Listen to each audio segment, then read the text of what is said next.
NBC Sports welcomes you to the 2025 Gymnastics World Championships. And for the first time in history, these World Championships are in Indonesia.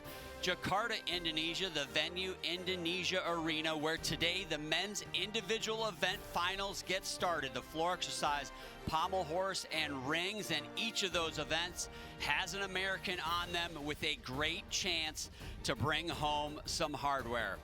Hello everyone, I am John Roethlisberger, and of course joined by the Olympic champion Tim Daggett for what is certain to be an outstanding event final day. Well, just over a week prior to competition beginning, these World Championships became controversial after the local government, in a move it said was, quote, in line with Indonesia's commitment to supporting Palestinian independence, rejected visas for the Israeli gymnasts who had earned the right to compete here.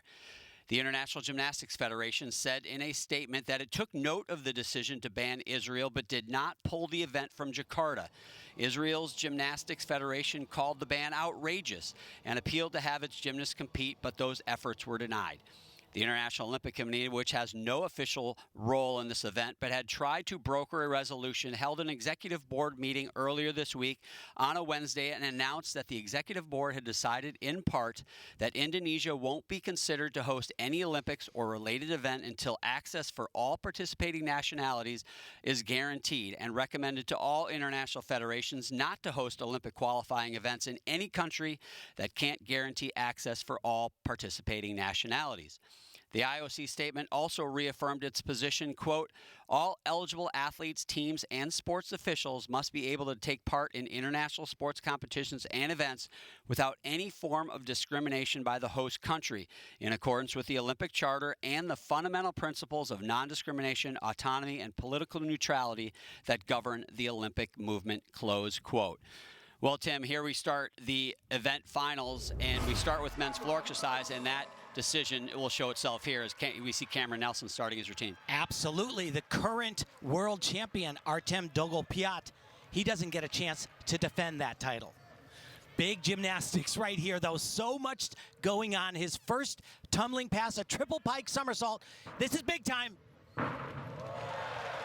Arguably, is there a more difficult skill being done in men's gymnastics than that triple pike? No, there's not, John. And he'll follow it up. Only gymnast in the world to do 2 triple somersaults on floor. The triple back guy, as he's affectionately called. Actually launched his own brand of sportswear using that triple back. Qualified as with the third highest score in the qualifications. Now it starts fresh. Everyone starts from zero again. Those scores do not carry over, but he also equaled the highest start score of any athlete from the qualifications. He did, but you know, those 2 triple back somersaults are really easy to pick up. A lot of deductions. That was a great save right there. I thought he was gonna hold on a little long and go out of bounds. Very close.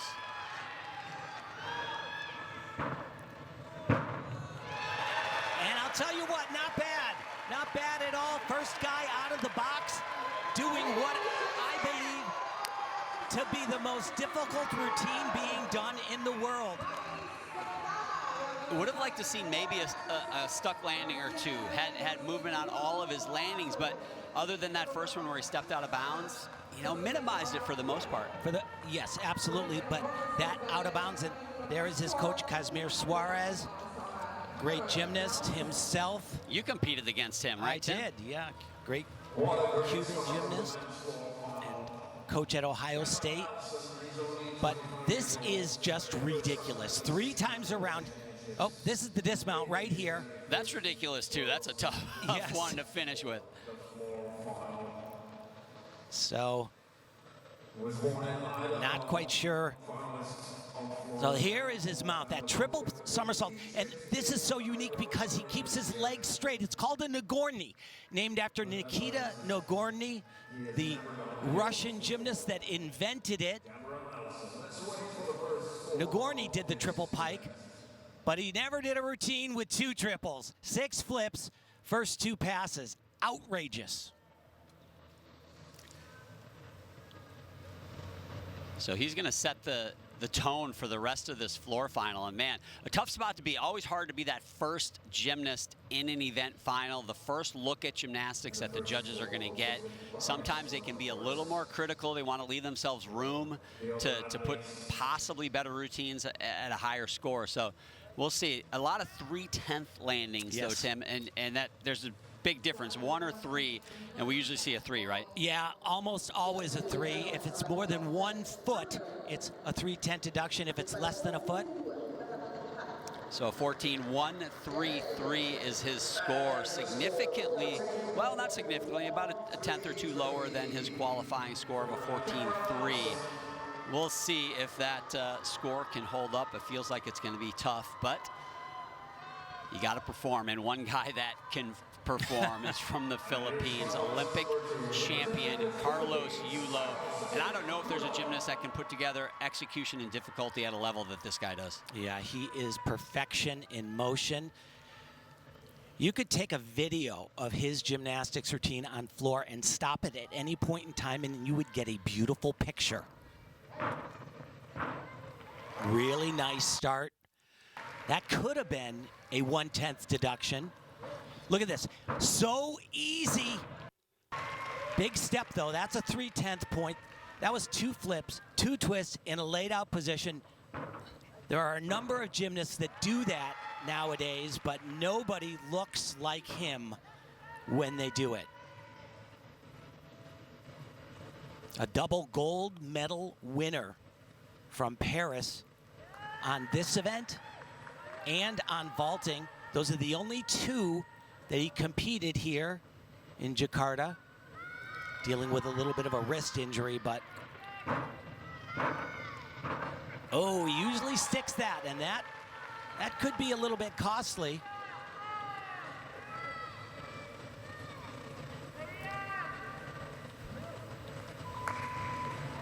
He's got a good style to his gymnastics. Full twisting, double layup. Oh my heavens. He's going to be your leader. I don't think there's any doubt about that. No question, John. Just so clean. Beautiful gymnastics. And, you know, gymnastics 101, fly high and stick the landing right off the bat. I mean, we got a 101. It's only the second routine in of these finals, Tim. That'd be good. Carlos, the second person from the Philippines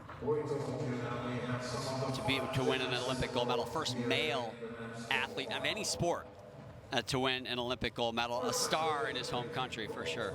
Yeah, he was just lavished with gifts, homes, automobiles, and everything in between.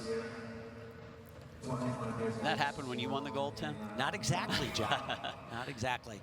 But just look at how beautiful, and this is down the side. This is a 3.5 twist, folks. That is a whole heck of a lot of gymnastics to do in a very short amount of area.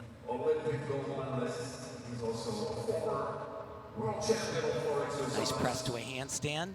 When you do it wide arm like that, it's called a Japanese handstand.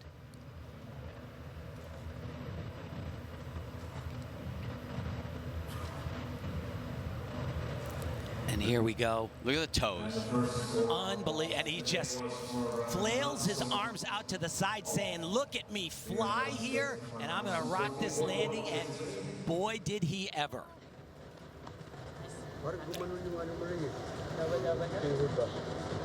Carlos qualified in the second spot with a 14.566. But John, he had an only 5.9 maximum score, his difficulty score, 4/10 less than we just saw from Cameron. But the execution was superior. There's no question. You just look at that. You're not going to find anybody anywhere in the world at any time that makes it look better than that. Yeah, right and I think that's interesting. You see the stuck landing at the end. If you see an athlete in these floor finals stick a couple landings, and there we go, 14.533, not quite what he got in qualifications, but still the top score so far here in these floor finals. But what I was going to say, you see an athlete stick 2 landings, say, that easily a 6/10 swing. You just got done saying most landing steps are 3/10. You take 2 of those, and so you have 2 guys that look pretty similar, but it can be a 6/10 difference just on a couple of landings if you can stick. So now the Hungarian Christopher Meszaros takes to the floor. Qualified in on 6th position. Oh boy, and that was really close to a sit. Huge hop backwards, and they're going to also deduct because he squatted down a lot on the landing. Meszaros finished 8th in the all-around final, so top 10 finish there. Had that mishap on his first tumbling pass on the landing, but has pretty much stuck the next 2, which is good.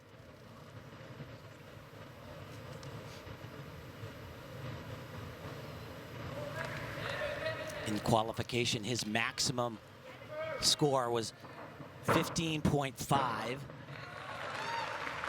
so much less than we've seen from the 2 gymnasts before. So it's got to be clean. Double-double. That's a 3/10 step right there, and they're also going to get him. You know, I sound critical, but this is what the judges are looking at. They're not just looking at the landing and does he move his feet.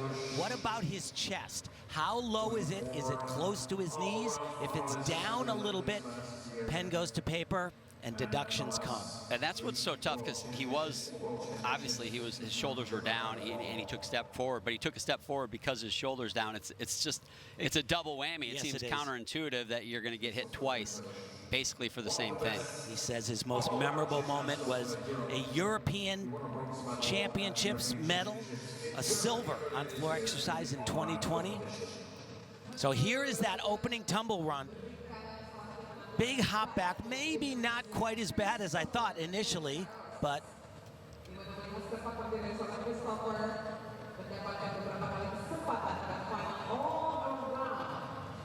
this combination tumbling, when you put 2 skills together, that was fantastic, so difficult.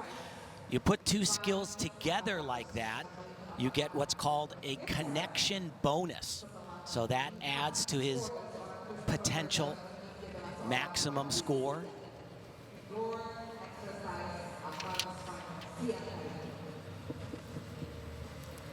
Said he was inspired by Christian Berkey winning the pommel horse in 2012, winning the pommel horse gold in London. And he said ever since then his goal has been to win a gold medal. Certainly has some great gymnastics, good look to him, and be fun to watch the next 3 years. Wait for that score to come in.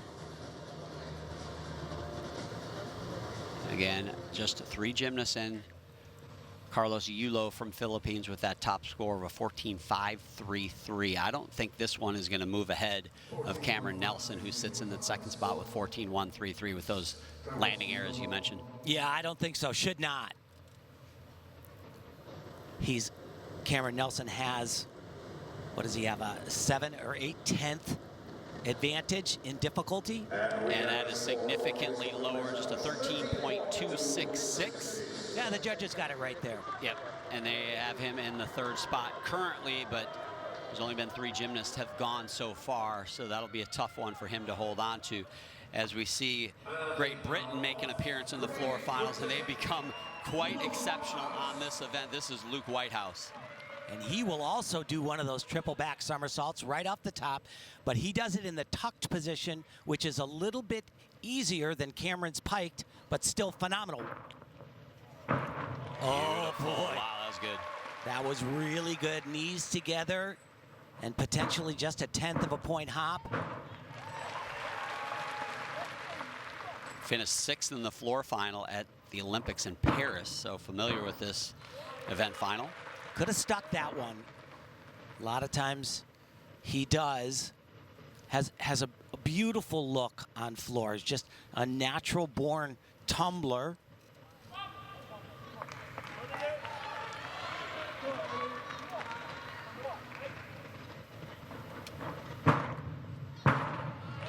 Another little bit of a hop, but that should be just a 1/10 of a point. He has the third highest start value of a 6.1.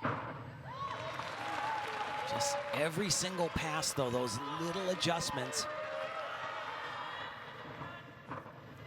Oh, boy. I'll tell you what. He had a 7.866 just in his execution score. That comes out of a 10.0. That's what he got in the qualifications. Tim, that to me felt like much higher execution score than a 7.8. Yes, I would certainly have him higher than that. A lot of little mistakes, a lot of little steps, and usually the vast majority are 3/10 steps, but I would say his majority was absolutely 1/10 of a point on each of them.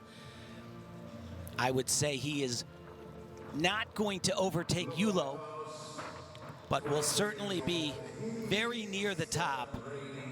Look at great form in the air. So once again, you combine that. Look at him spot the ground over his shoulder. Excellent technique. And let's look at this little hop. It should be a 1, but then it'll probably be a 3. Yeah. But I agree with you. He did seem to have a few. Let's check this one right here that were just those small movements.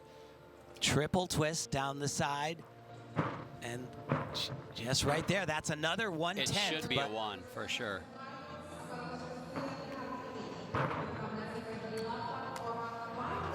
The thing I loved, though, was his form on his triple mount. This is a double twisting, double somersault.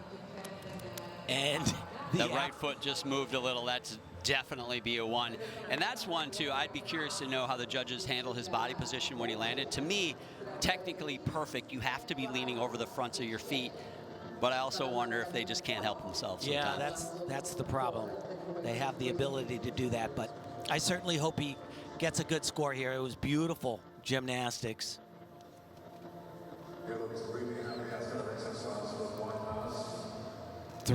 Three-time European champion. Beat me to it, yep. On this event. Yeah, that's something, 2023 through 2025. This is his first World Championships, though, as an alternate in 2023. 14.666. Wow. Puts him into first place ahead of Carlos Yulo. Wow, that's a bit shocking.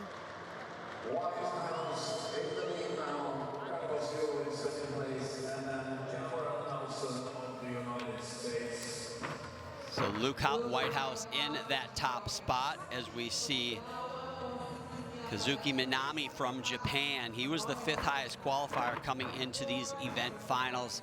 Got his work cut out for him. We got a couple of big routines at the top. We're a little surprised Carlos Yulo's score did not hold up, but they have shown that you got to put it out there and you've got to be clean if you are hoping to get the gold medal on this event today.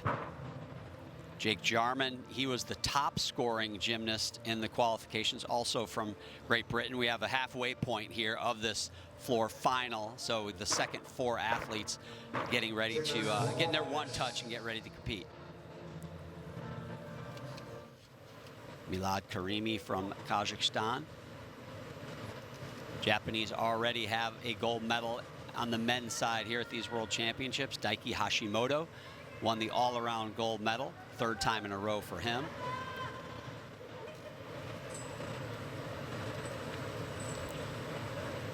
And he has an idol that is one of the icons of gymnastics. He says Kenzo Shirai is who he looks up to most. And you'll see Kenzo's style in this routine. He was known for just, they called him the twisting prince, and he did a lot, and so does Kazuki, as you'll see. Kazuki's a 2-time world silver medalist on floor exercise 2021 and 2023.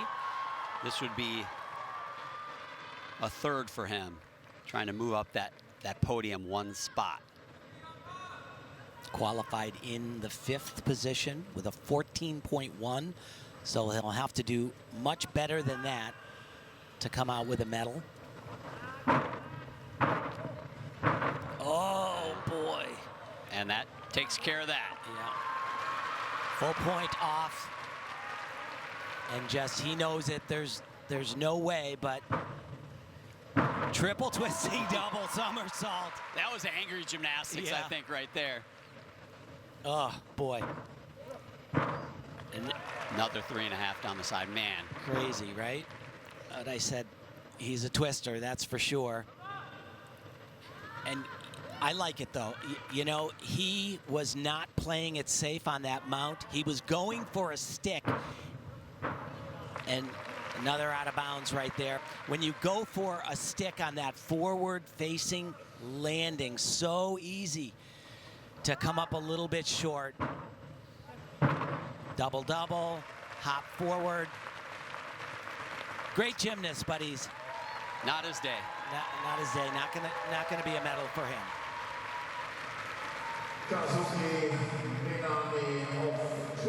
know, I was wondering, Tim, I don't know if we get the chance to see it, but that first pass where he came up short, it looked like he sent that last skill, that double front, a little long. Yeah. And I'm wondering if he felt that and knew, hey, I've got to make sure to stay in bounds. I got to find that landing early, otherwise I'm going to be out of bounds. And he was out of bounds, but I'm curious if that might have been part of what played into that.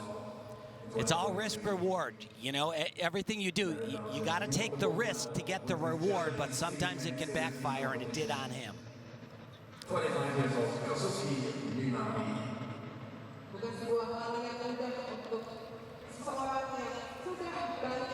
Double twist. Once again, look at him looking at the ground over his shoulder. Love seeing it. This is not, I believe, where he had, or it is actually. He just tosses his feet a little bit out in front of him. Like you said, John, he might have been thinking he was going to go way out of bounds because he pushed it a little bit forward, but I believe this will be his second pass. And 2 flips, 1, 2, 3 twists, 1 piece of air. Magical gymnastics right there.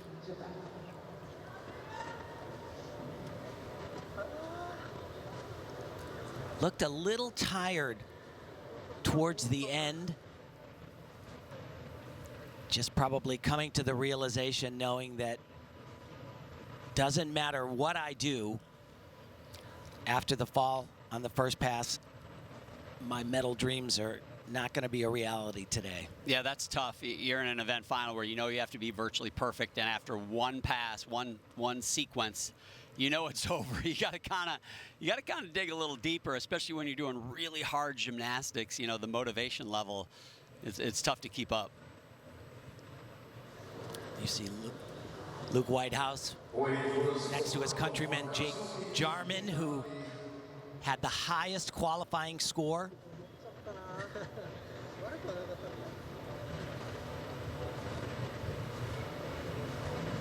So hard to pull this off. 3.5 twists down the side, just a little bit of a hop. And there is 12.533 Kazuki Minami of Japan. He knew that was coming. Yep, 12.533, not going to get it done, unfortunately. Now we move back to the next competitor, Tekumpon Surantorntop from Thailand. Great opportunity for him here to get on this podium. He's going to have to really perform, though, if he wants to get on that top spot.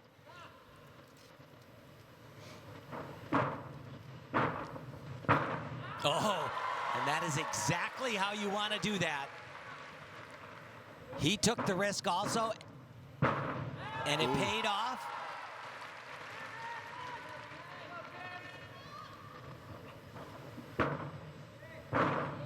Oh, baby. This is very error-free. And it's got to be really clean on the execution side. He equals the lowest start value out of any of the finalists. Should everyone do the same routine, of course, by about, he's lower by 0.8 to Jake Jarman and Cameron Nelson, who had the highest start values. I'll tell you what, his landings have been excellent. We've seen a lot of high-level gymnasts struggle with this new requirement, that scale right there. He comes unscathed.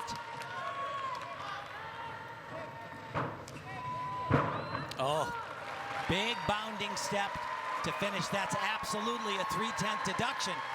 But landing-wise, that is your top routine so far.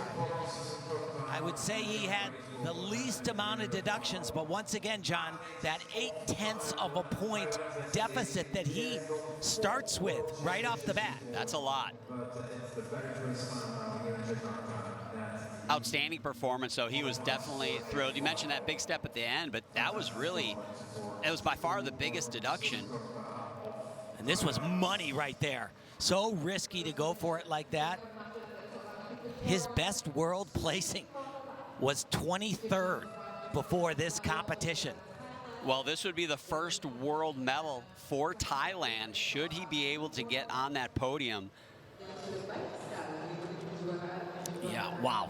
Those first two tumbling runs, just incredible.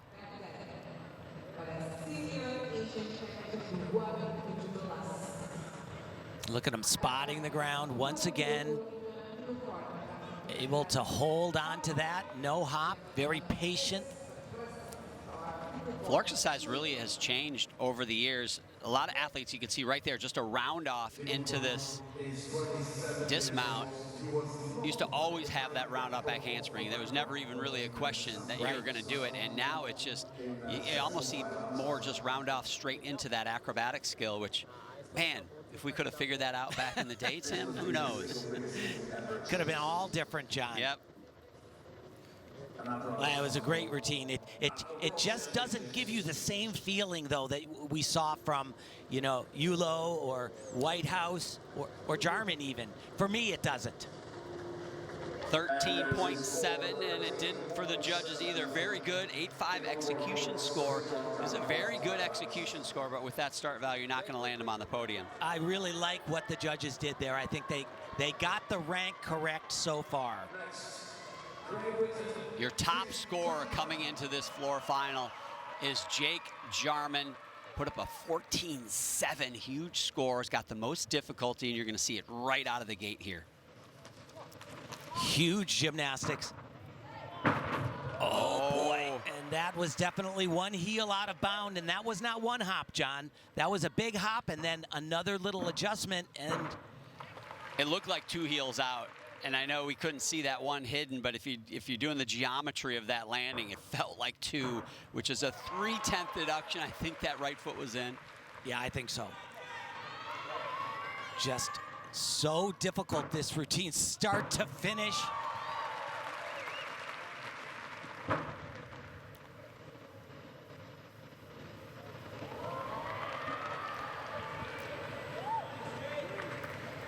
He is just a phenom. Actually, world champion, reigning world champion on vault.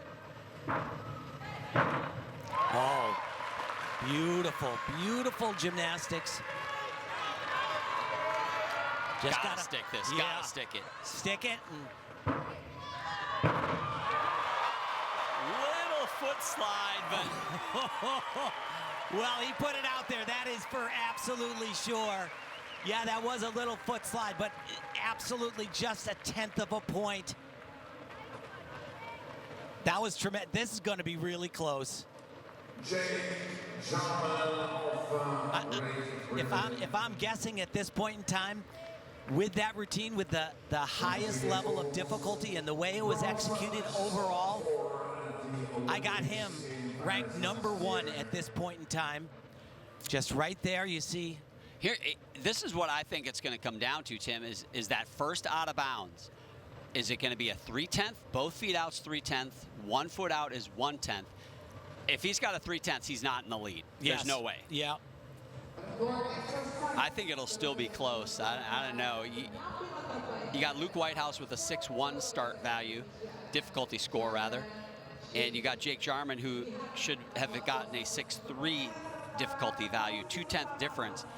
Was his execution 2/10 better than Luke Whitehouse? I don't know. Yeah, it's close. It's going to be very, very close, but this was a pretty phenomenal exercise, though. Just so much going on. Bang. You saw that left foot, again, breaking it down. That left foot slid a little. Should be a 10th deduction, but almost looked like he could have stuck it. If he had, will that be the difference between gold and not getting gold? That's a whole lot of gymnastics going on in one piece of air. Well, what's amazing is, again, not to go back to the Wayback Machine again, but if he had done one of those passes back in the 80s for you, 90s for me, it would have been, hey, everybody's got to stop what they're doing and watch us. Here we go, 14-8-6-6. And that is your top score with a bullet. And they gave him a 1/10 penalty. If it had been a 3/10 penalty, we would have a tie at the top. I like this. I like this. I said it before, and I just thought that was a world champion routine right there. Luke Whitehouse was phenomenal. Yulo was great, but that was spectacular. And I'm not disagreeing with you, but he beat him by 2/10. I feel like it wasn't that much better. I guess the difference isn't that important. It's just more important to get the order right, as we see Milad Karimi now taken to the floor. Some drama there. Milad Karimi from Kazakhstan. Woo! And that was impressive, because a mere mortal would not have gotten that around because he was way too low on it. Oh. You can never count Milad out, too. He's a tremendous gymnast, not just on floor, but he's a great all-arounder. He's tremendous on high bar as well. He's got like a casual look to his gymnastics, which I really, really like. The judges demand you to do the hardest stuff in the world, but make it look like, yeah, this is nothing for me. I'm just playing on a playground. There's his first slightly large error. That'll be a 3/10 of a point step.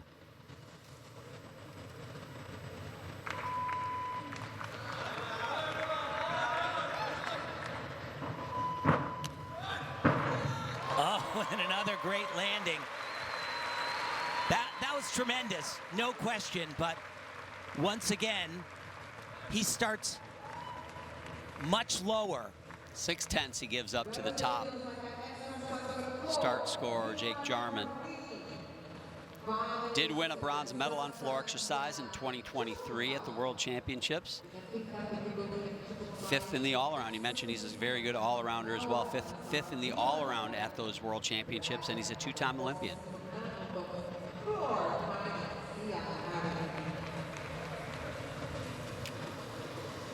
He was the bronze medalist of the World Championships in Belgium 23. Jake Jarman. Here's one of those combination tumbling runs. Laid out somersault with 2 twists. And then just gets those knees and is pulling like crazy. Opens up his body. You see a distinct opening, which is another thing the judges are looking for. This was tremendous. The routine was fantastic. Does it have enough to get on the podium? I don't think so. He would have to knock Carlos Yulo out of that 3rd spot currently. Which he shouldn't do that. Absolutely not. I mean, look at those top 3. My heavens. Those guys really delivered about as well as they could expect. But I'll tell you, one thing that never goes away in gymnastics is scores have a tendency to go up the further in the rotation you go.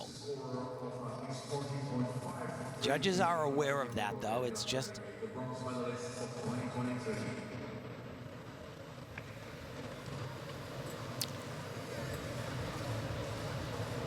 Milad is the final gymnast to go here in these floor finals. So Luke Whitehouse and Jake Jarman both going to get medals for sure. Yeah, I'm going to say that Carlos Yulo is going to come home with a bronze as well. I just can't see this. It was great, but it was not at the same level for me No, I think that's absolutely the case. I don't think this routine should move into the top 3. Cameron Nelson, by the way, right now, sitting in that 4th spot would be an outstanding finish for him. I know disappointing he won't get on that medal podium, but honestly, you look at the 3 guys ahead of him, and Cameron Nelson would have had to be he would have had to stick at least one of those triple backs as well as a couple other passes to move up ahead of Carlos Yulo and get into that top 3 for sure. He has a lot to be very, very proud of. You know, his first major event like this, making a world final and, you know, being so close to grabbing a medal. A lot to be proud of and a very bright future. Jake Jarman is a world vault champion. Yeah, at the last Worlds in 2023. This would be his first world gold medal on floor exercise, should it hold, and we certainly think it's going to, but he wants to see he's the gold medalist, that's for sure. He wants to see it. He wants to see it on the scoreboard. I get it. And now the formality is complete. A 13-6 for Milad Karimi, and it is going to be Jake Jarman with the gold medal, and his countryman Luke Whitehouse. They go 1-2. And you know what's amazing, John? They have a 3rd gymnast on Great Britain, Harry Hepworth, who's unbelievable on floor as well. It's like they could have gone 1, 2, 3. And they talked about it before these Worlds, about how, you know, you got to win the inner squad, basically, for Great Britain to get into the floor finals because they are so good. So happy, the judges. They got it right there. They got the order exactly how they should have done it, and everybody's happy. Carlos Yulo rounds out that top 3, the Olympic champion on the event last year. Will have to settle for bronze here. So there you go, 2 gymnasts from Great Britain, Jake Jarman, Luke Whitehouse go 1-2. And then Carlos Yulo of the Philippines wins the bronze. Cameron Nelson from the United States in 4th.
It is time, ladies and gentlemen, for yet another final, the women's vault final. Presenting your eight finalists, representing the People's Republic of China.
The first four finalists are appearing on the podium for a short warm-up.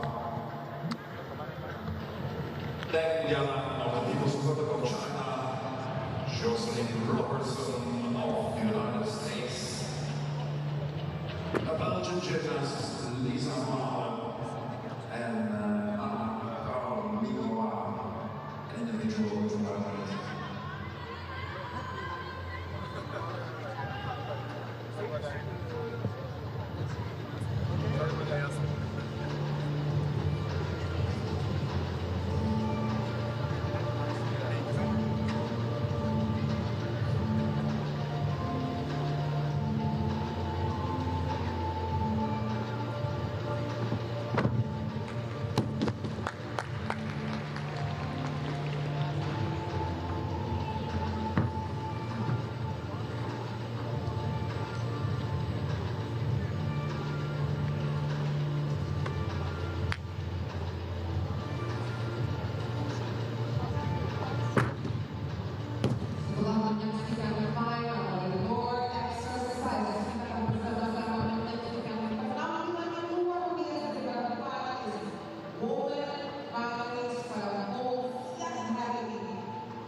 Second round of falls is first competition with Yang Deng of the People's Republic of China.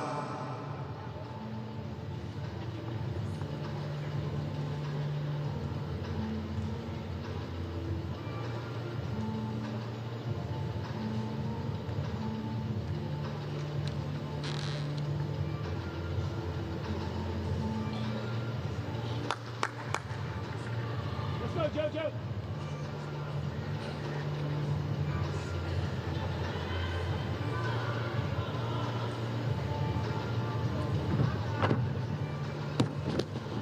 And that was Jocelyn Robertson of the United States.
Here we are for the women's event final on the vault. This is Dong-Ya Lan. I am John Roethlisberger, joined by Olympic champion Laurie Hernandez, Olympic silver medalist Sam Pesek. Guys, right out of the gate, second highest score into this vault final from China. Oh no. Wow. That is extremely unexpected. I'm not sure if she tripped on the vault runway. Sometimes running too hard and having too much adrenaline, you can have a stutter step right before having to leap onto the vault, and if it's not perfect timing, it will set the whole thing off and you're forced to balk and cut it off short. She was almost surely guaranteed a medal with how difficult both of her vaults are. And let's take a look.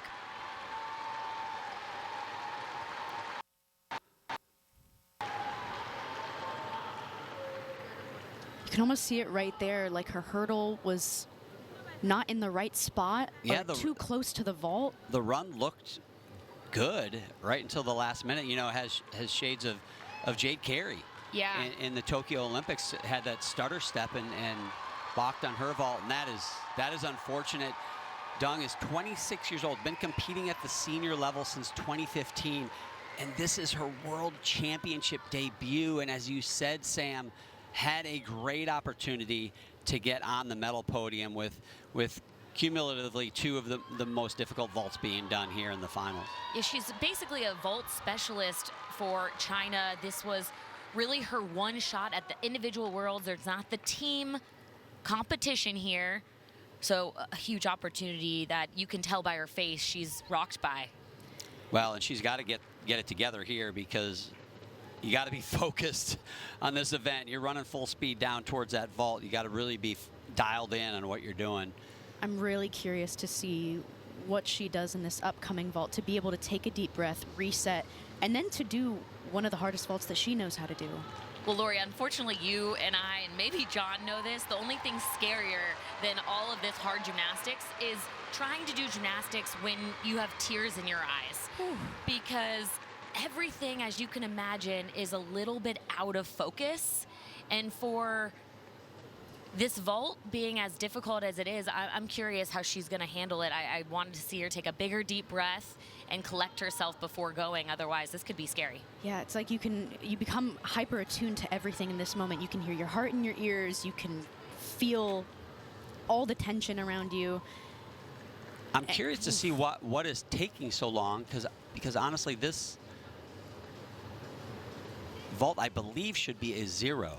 Well, we talked about this a lot during the qualification day, how these athletes were struggling on vault and on floor, that the vault table was really hard and firm. They weren't getting a typical bounce that they would. We were seeing lots of mistakes from athletes that typically we have not seen, like Lian Wang in qualifications. Her Yurchenko double full had that sort of short mistake. You would think after a couple of weeks they have adjusted correctly, but then you add in the adrenaline and it complicates things. Looks like she is not going to do that second vault, and it would have just been a formality. Certainly heartbreaking for Dong-Ya Lan. What should have been potentially a joyous moment, the biggest moment of her gymnastics career, ends in a way that certainly no one saw, and certainly not something that she dreamed would ever happen. Absolutely heartbreaking to start a competition like this, and especially for the athletes who are coming up next to have watched that before going. This is definitely going to be a mind game, as well as, you know, individual vault finals at World Championships. She equaled, as you mentioned it, Sam, she equaled the highest cumulative start value of this competition, and somebody that could benefit. You don't want to take advantage of someone else's heartbreak, but Jocelyn Robertson from the United States. Now this maybe opens up a medal opportunity for her. She qualified in the final spot to make these vault finals, but certainly capable of getting on that podium. She's been really open about the obstacles of this World Championships, her body not feeling at its best. She downgraded her vault during qualification day. I'm curious which 2 vaults she's going to do today. It looks like based on that 5.6 like start value, she is going to try what's called the Chung vault. We'll see if she does it. The front full, so not the Chung, but still a higher difficulty vault than she did in qualifications. That's really impressive. It was had enough pop off the table for me, good landing position. And I think just getting the first one under her belt, you have to remember that she had a little bit more time before the first athlete went, so her process was sped up. Right here, we're looking at arms in position on the table, height and distance, as well as a nice landing. There was just that hop. I do notice for Jocelyn, we're seeing those arms right there. And I would love to see them just a little straighter, shoulders a little more in the ears, so that way we could see even more height. But overall, for Jocelyn, it's a great first vault. Fantastic. I mean, this is huge. This is, oh she my lands goodness. on her feet on this next vault. I'm going to say right now she's on the medal podium. Yeah. But look at her chest. This is what you're gonna compare for the rest of the vaulters, is just how vertical her chest is when she lands. Now, she had some bent knees, she had one bent arm on the table, but for me, that last impression of the landing speaks volumes. Battled some ankle injuries throughout the summer through the U.S. Championships. You can see it's taped there, both ankles taped rather. Man, tough. Just a tough kid, tough competitor. An Arkansas Razorback. You can see Chris Brooks, one of the coaches on that staff. He's here coaching her as well. So Razorback Nation is pumped right now. We're about to have a world medalist if she can land on her feet here. Very likely a world medalist on their team as the college season just around the corner. It's been really great to watch Jordan Weber, Olympic champion, and her husband, Chris Brooks, do phenomenal things with that program. Obviously recruiting Jocelyn and training her throughout this process. Of course, they're gearing up for the college season this fall. Jocelyn has talked about in the past that collegiate gymnastics and training in that space has allowed her to focus more on form and execution in her gymnastics. And I definitely think that's something we notice more, especially here at World Championships for her, is an improvement there. Well, this is her second World Championships, and she was pretty open about the injury she had at last World Championships, and this is really a mind game. In addition to the little injuries and the soreness that she's been battling this World Championships, I know it would do a lot for her confidence to put this to her feet. 13.966 for that first vault. That is a very good score, higher than either one of her scores from the qualifications. One more to go. Yurchenko double full, needs to put it to her feet. Ooh! Man, got a little squirrely there at the end. Looked like maybe a little short of that twist, but man, savvy finding her feet. Ooh, sometimes there's those moments where that last quarter of a twist on anyone's vault, you kind of hold your breath a little bit to make sure each gymnast can get the twist all the way around. And I think there was that moment for all of us here of being like, okay, where is she at? But it's on her feet and chest down, chest low, yeah. She's a quick twister, and so she does a good job wrapping it around at the end, but watch her arms on the table. You talked about it on the first vault. I want to see them a bit straighter to elevate the pop before she twists, and you can see her body gets a little more out of alignment the more twist she does, but props to her for getting that all the way around. Gonna be a deduction on the landing for her chest being lower than the first vault, but I think she did a good job of putting herself in good medal contention with both of these vaults. Kept that feet inside the line. If not, that would have been another 1/10 deduction.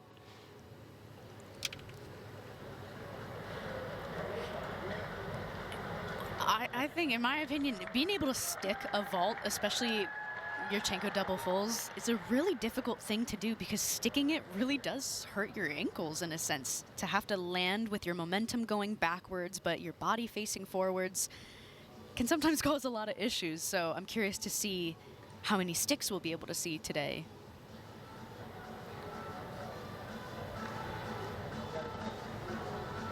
Jocelyn had a tremendous freshman campaign at Arkansas last season.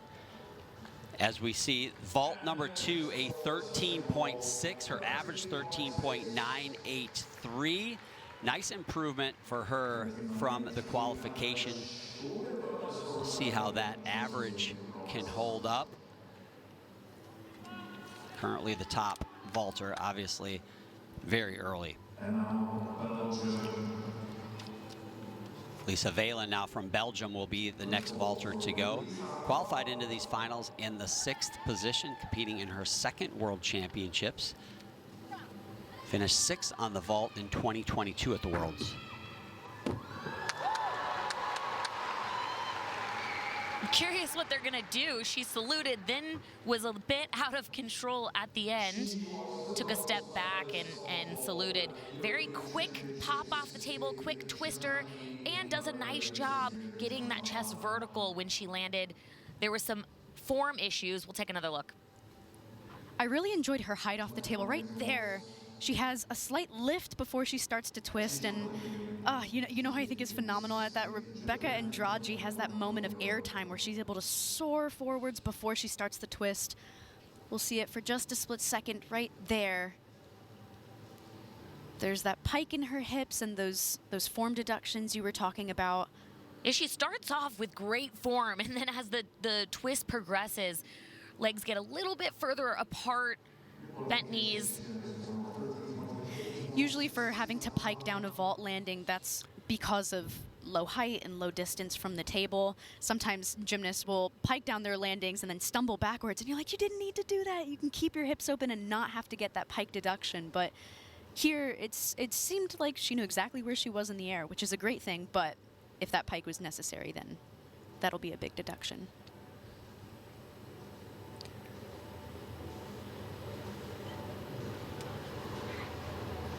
Always a tough part here to have to wait your turn as the judges are scoring that first vault. They seem to be slower, yeah, John. I have to say, they are not just knocking these scores out. This is not a hard one to judge. It's the execution score is in within seconds of them landing the vault. They already know the start value of the vault. It's much slower than it should be. It was slow. It should be quicker than this. Well, if we're thinking it's taking a while, in the mind of a gymnast, it feels twice as long. It's kind of like dog years in a sense, where it feels twice as long as it actually is. So 7 seconds is actually 7 years. yeah, I'd like to see her actually take a step away from the vault, maybe chalk up again, because when you're just staring down. Vault 14-1, one, that's a nice score. 14.1, wow. Tremendous first score.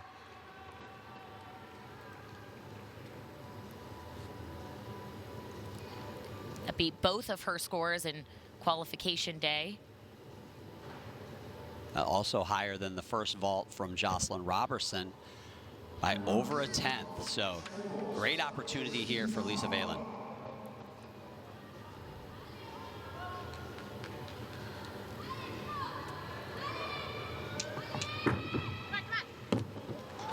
Nicely done. Not quite as much difficulty, but with the vaults that don't have as much difficulty, you want to focus on the execution, and I thought she did a really good job. Wasn't too much of a pike down at the end.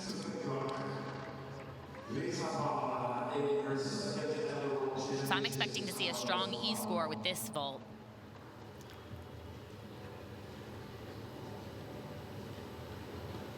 That souk entry opens nicely, good chest position when she lands. I want to believe that this is probably a timer for possibly a bigger vault, because she performed this very easily. You can see the difficulty score for this vault. You can see it on the left hand of your screen right there, a 4.4. So that would give her a cumulative vault difficulty score of 9.8. Just comparing that to Jocelyn Robertson, who's currently in the top spot. She had a 10.2, so a 4/10 advantage for Jocelyn Robertson in start score.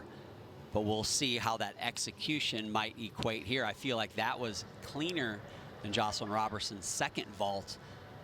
And her chest landed more vertical than Jocelyn's second vault as well. She's smiling, Lisa. For a good reason.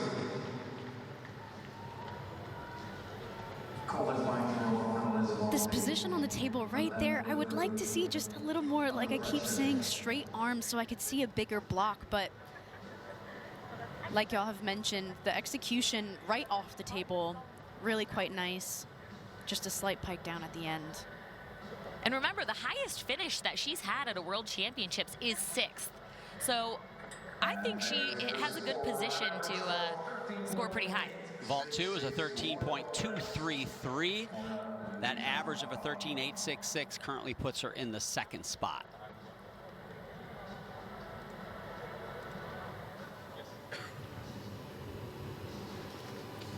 All right, moving on to our next vaulter, Anna Kalmakova, competing here as a neutral athlete as per FIG protocol.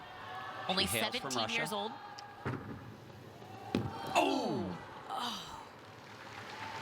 Man, she is such a quick twister. We were talking about this the other day, but just hasn't refined her gymnastics at this level yet. She has the difficulty, she has the quickness, and it's an athlete that you can tell is going to be phenomenal maybe next year, but just not quite there yet. I don't mean to sound like a broken record here, but the block off the table is truly everything. That is what sets up the vault for success. We'll be able to see it right here, just not enough height. Her head was out, killing a lot of the power that she gets from the run. We'll be able to see that again right here. And that big pike, that sit-up she does in the air before she starts to twist, is also something that kills the momentum. It makes it harder to twist, and that's why we're seeing the landing that she had there. Well, she definitely needed to pike on this she vault. had to. There are some She vaults had to. that don't need to pike. She needed to pike in order to just get her feet to touch first.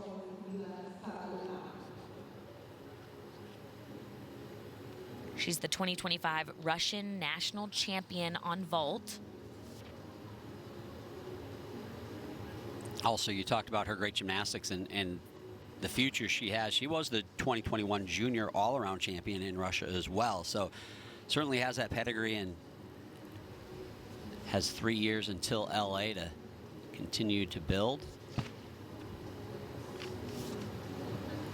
This is an exciting competition to consider what names we'll be seeing this quad in the next few years coming up for LA 2028, and what potential there is for not only connection bonuses, but for upping difficulty, for cleaning up the gymnastics execution-wise. Yeah, the first World Championships after an Olympics is always, let's just say, an interesting one, because you get a lot of the Olympic champions from the year before that have, you know, maybe retired, maybe taken a year off, so you have some new names that come up, and you know, who's going to be that next star as we head towards the next Olympics, and this is our first glimpse. And the judges are really taking their time in between these two vaults. 12.866 for Kalmakova's first vault.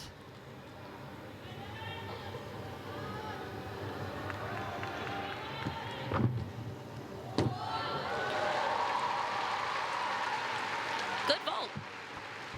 Nice landing position, feet together when she landed, chest vertical. I think the vaults that have a blind landing are a bit trickier, and she had no problems with that one. It was not as difficult as the first one, but was successful at it. Unfortunate fall in that first vault.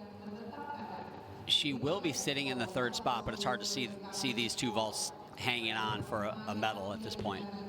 I thought she had a really, been talking about block all day, Lori, so let's keep going on this theme. I thought she had a good block. You can see her arms on the table, they really stretched, and she waited a second before she started twisting. That's really textbook of what you want to do for these Yurchenko entry vaults. She waits, then she starts cranking. And to generate a twist off the table, you need 3 body parts: your shoulder, your hip, and your toes. If you start twisting with your head at the beginning, that means you're gonna have some landing deductions and your body's gonna be all out of whack, and hers is perfectly intact, which is why the execution score is gonna be huge here on this vault. So again, 2-1 falls for the gymnastics. So 8 vaulters make the event final. We are halfway through here. We're going to get a one-touch in momentarily for the second half of this vault final. Again, right now at the top of your standing is the American Jocelyn Robertson. Lisa Valen from Belgium is in the 2nd spot.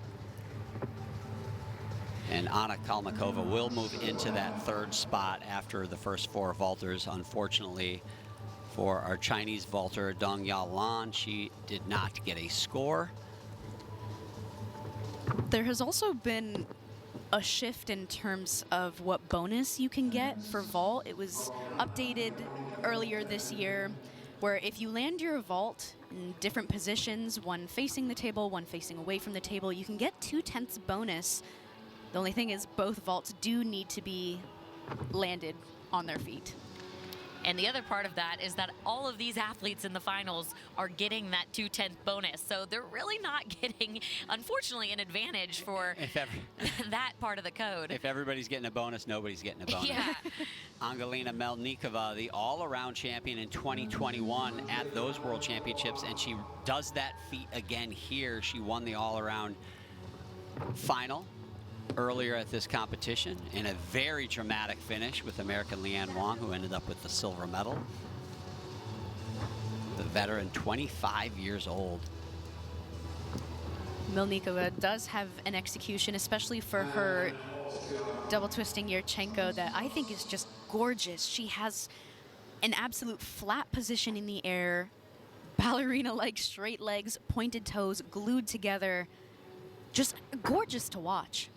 And it's floaty. There's something about it when you watch her vault. And I think that's been the most impressive part for me to watch her back in competition, is that the last time she competed, that difficult vault, the Chung, it's been since Tokyo. And so she went to World Championship or World Cup in Paris, and she realized that she has to do the difficulty if she wants to even medal at Worlds.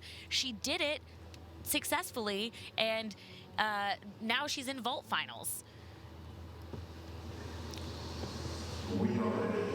Our first vaulter in this second half will be Karina Schoenmeier from Germany, qualified in the 4th position. Her vaults that she did in the qualifications, the cumulative difficulty score would be a 9-8, again comparing to what Jocelyn Robertson did, who was in the top spot. She had a 10-2, so a 4/10 advantage, but again, coming down to that execution and landing clean can make all the difference. This is an athlete that is expected to contend for a medal on this event. She won vault at Europeans this year.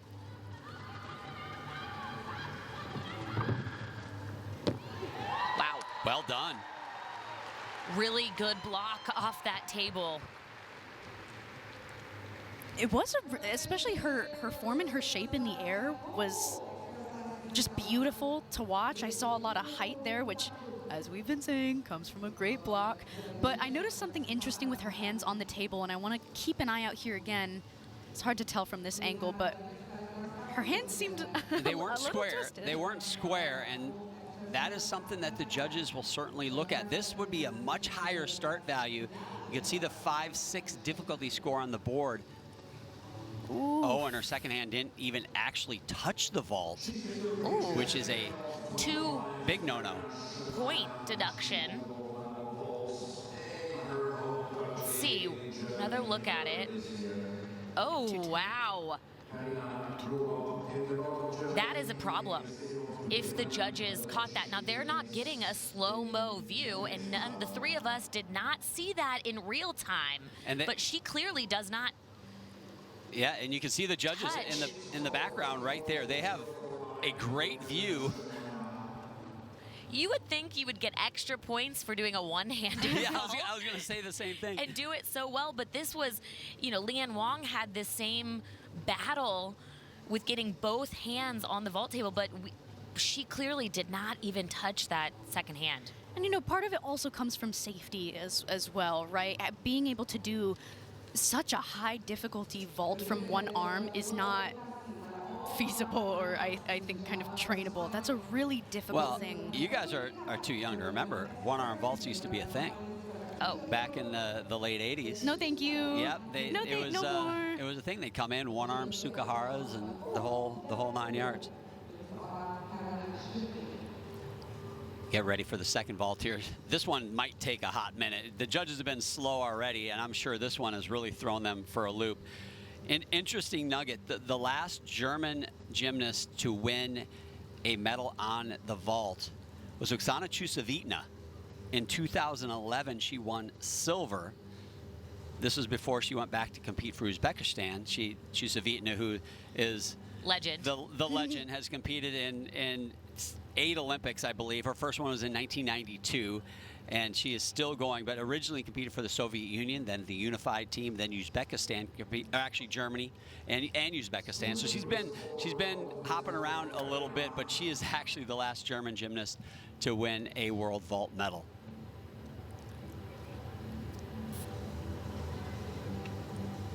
Tell you what, the way this, again, I understand the difficulty of this vault and what's happening, but this is not fair to the athletes to have to stand and wait as long as they have on all these vaults. Your muscles get cold in between. You have to sort of shake everything out and make sure that you're staying locked in. But when enough time passes, I mean, it's only human to let your brain drift off a bit, and that's part of the game, is just seeing how long can you stay locked in for, even in moments like this. But yeah, it's a long time.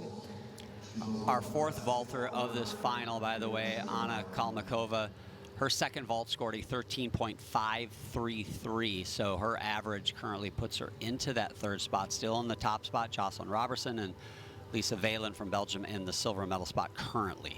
But just as I thought, that E-score almost reaches the 9.0 range, which is the highest E-score vault we've seen. E-score means execution, so form in the air, how vertical her chest is on the landing, minimizing all the landing deductions, and the in-flight form. And that score comes out of a 10, so that 8.9 you had mentioned, if they found about 1.1 in deductions. Schoenmeyer, a 12.533 for that vault. They did give her the difficulty score of 5.6 for the vault, but as you mentioned, a 2-point penalty for not getting that second hand onto the vault table. So that's going to hurt. And she saw that news right before saluting for her second vault.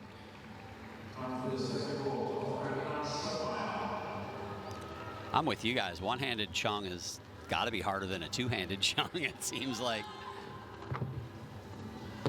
But wow, she is a Beautiful. beautiful vaulter. Just looks effortless in comparison. There's something to be said for when gymnastics just looks easy, especially at its most difficult. Well, when the camera angle actually has to move because how high she's getting off the table, that's when you know it's a good vault.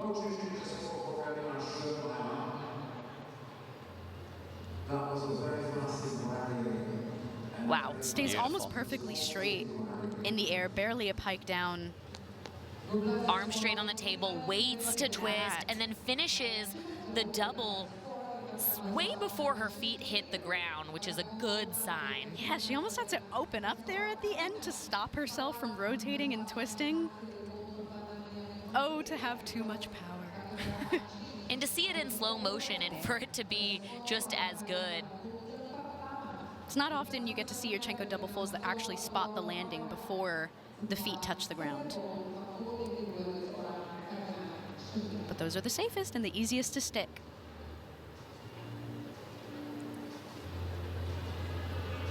Had she have just touched her hand on that first vault, I really think she'd be in the top receiving spot a medal. for sure. She'd be in the top spot right now. And like you mentioned before, seeing that 2-point penalty just before doing the second vault is... Yeah, I mean, without that 2-point penalty, she's at a 14.5 plus for that first vault. Vault number 2, though, a 14.033. That will move her into the 3rd spot. Disappointment nonetheless for Schoenmeyer. Had a great opportunity for a vault medal. I bet possibly gold. I bet she's going back to the gym and work on that second hand because, man, with just a little bit of work there, she's gonna medal. Next up, just 16 years old from Canada, Leah Monica Fontaine now. Great opportunity. Medal still up for grabs here. No one's really taken a stranglehold. Starting with Yurchenko double full. Another really well-performed Yurchenko double full, similar to Karina. Good shape in the air, has enough rotation at the end. And to be just 16 years old and doing a monster Yurchenko double full like that is very exciting. I'm ready to see what she does in the upcoming years. Good block off the table. Just 2 steps, a bit more on the landing deductions, possibly than Karina, but good form in the air. It's like I look at a vault like this and all I can think is, oh, you could add a little half turn there, Yeah. turn it into an Aminar. Hey, she's got 3 years. I know, right? I wouldn't be surprised if we saw that upgrade in a couple years. Wouldn't that be cool?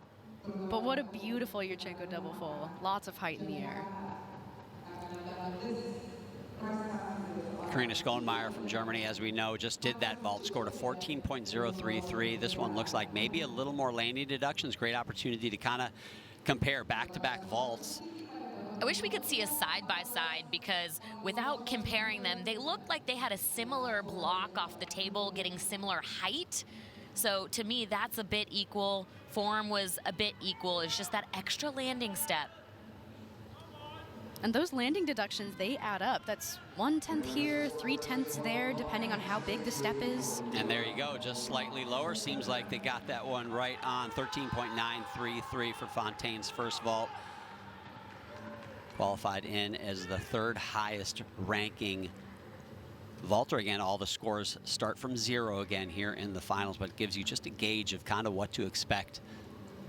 And this is a huge opportunity for her because Deng Yalin had that mistake, took herself out. So if she can put this to her feet, she's really putting herself into medal contention.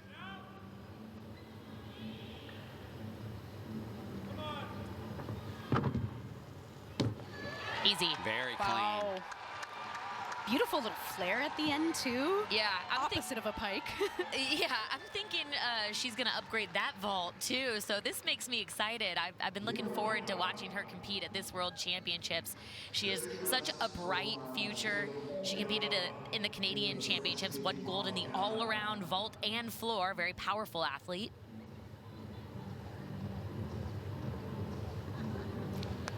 Wow.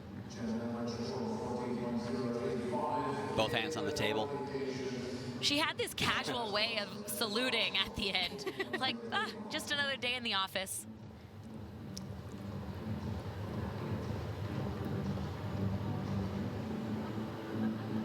So her vault difficulty score, if you combine the 2 vaults that she did, is a 9.8. Robertson from the United States, who's currently in the top spot, as we mentioned, a 10.2. So a 4/10 advantage for Robertson, but she was cleaner. So that she feels like she's going to win that execution side. She has to win it by more than 4/10 to overtake that top spot. This is the part where I say, did she, guys? I think her both landings were really solid. Good form in the air. I do think this might be the part where difficulty really comes into play, and it'll be a close 1 and 2. But her execution was... Yeah, she was ahead of Robertson on execution of the first vault. Obviously different vaults, but not quite 2/10 of a point. So this execution score coming up here is going to have to beat Robertson's execution by more than that. 13.733, and it does. And that average of over a 14 puts the Canadian in the top spot. Robertson from the United States drops to second currently with 2 vaulters to go. We'll see if the American can hold on for a medal. I saw Ellie Black in the audience there. Quick look, and Lori, you called it, just edging Jocelyn out by just a small margin, really back to back. That will guarantee Leah-Monica Fontaine from Canada a medal. The question is what color. Your top qualifier from the vault qualifications is Angelina Melnikova right here. Starting Yurchenko double full. Oh boy, just a slight leg separation in the air, but other than that, that was gorgeous, very minimal landing deductions. What's gonna matter is her next vault. She had the highest vault execution score from qualification on this vault right here. Now, I didn't think she got as much height as that vault. Look, I wanted to see her finish the twist a little sooner. She had a little split in her legs before she hit the ground.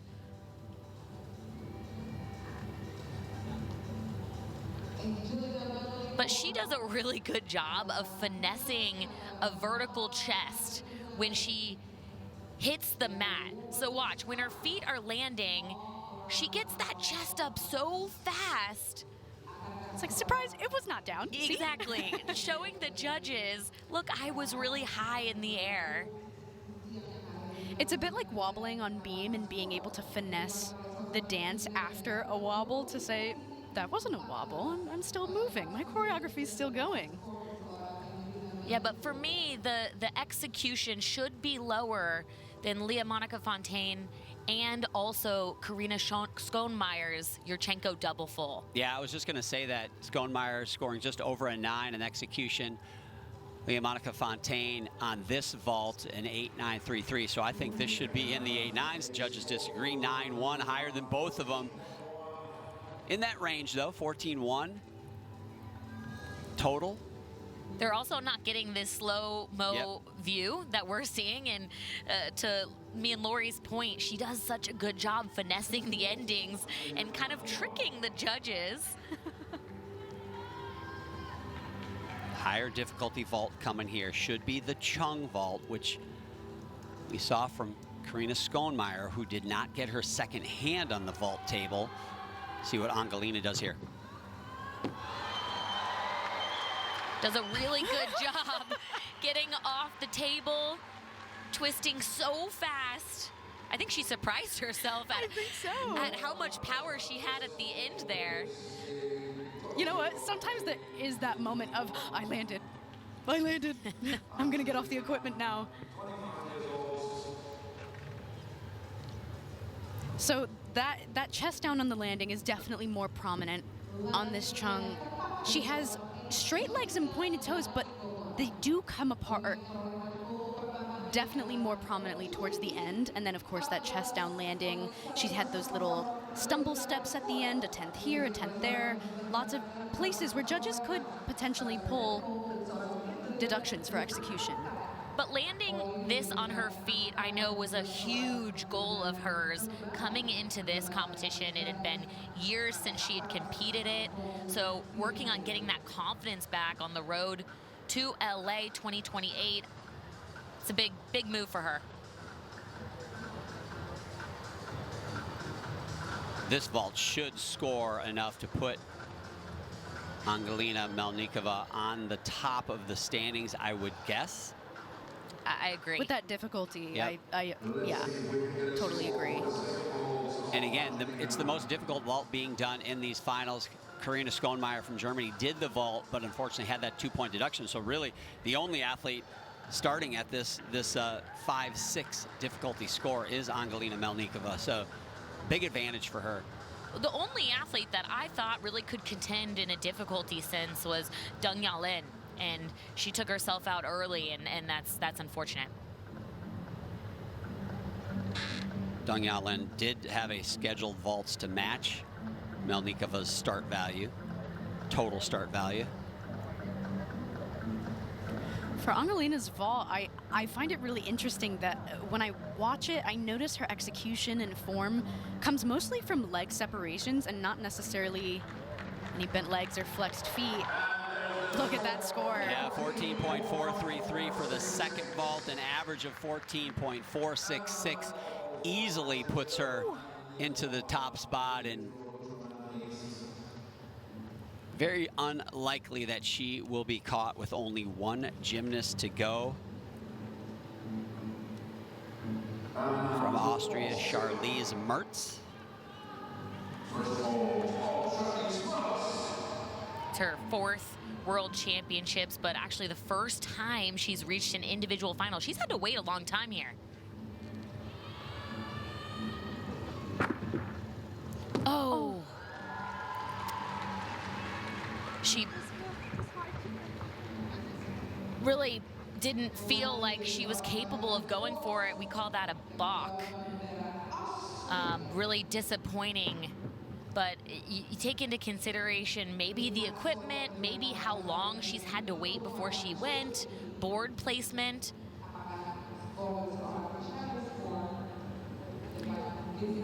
Maybe it was actually good and she misjudged how powerful she was. Yeah, she looked like she had tremendous block off the table. Look at the height. Oh my goodness. Something wasn't feeling right. Tucked those legs and changed the vault. So this is going to be unfortunate for Charlize Mertz, but almost certain that the top 3 now will stay the way they are currently.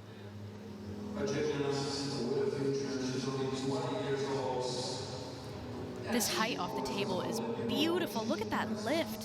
She waits before she turns. It's the makings of a great vault. You know, and it's easy for us to sit here and watch that and say it, but there's so much that goes on, not just in your body, but in your mind as a gymnast when you're competing. Every little moment, your body needs to be doing 50 different things in order to execute a successful vault. And going as one of the last competitors in a final can be really intimidating because you're watching all of these vaults go before you. You're seeing everyone rising onto the podium and then knowing what you need to do while also waiting on the side. And I don't mean to keep bringing up that your muscles get cold, but that's where a lot of those mistakes can come in. So just a 12.7 for Mertz on that first vault. You can see the D score was just a 3.8, so much lower than she had planned on doing.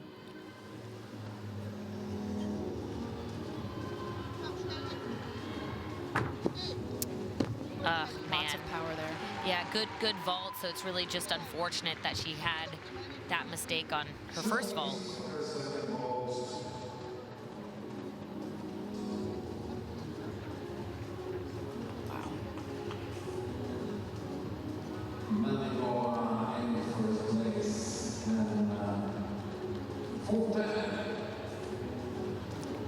She really is such a powerhouse on this event. Has 2 sisters, both gymnasts as well, Alyssa and Colleen. Charlize competed in the 2018 World Championships as well. Comes in at 20 years old.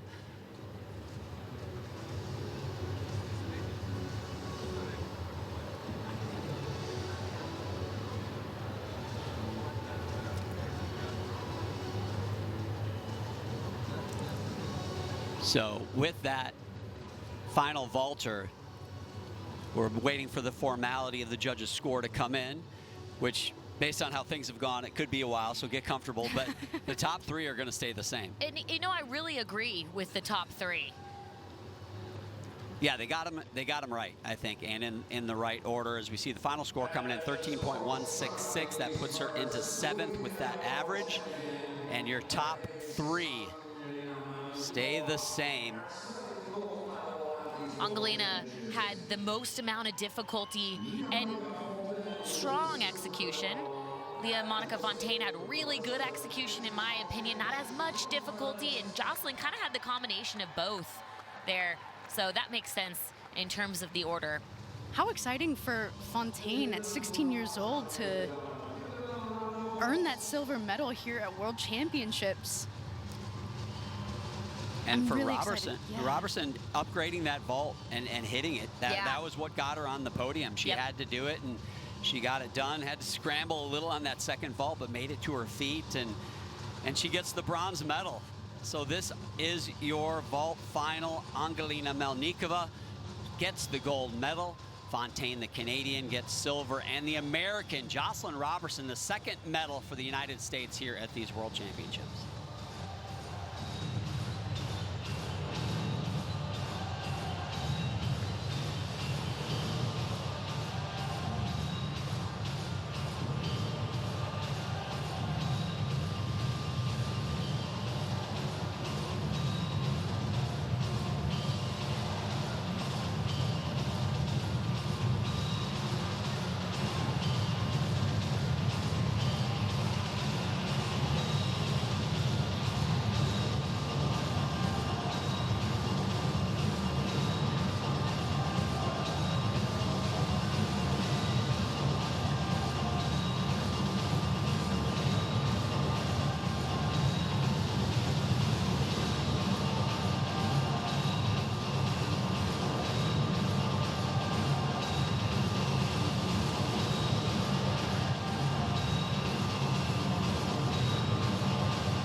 Ladies and gentlemen, as the official partner of these Artistic Gymnastics World Championships, Fujitsu is now going towards the Fujitsu Infinity Awards.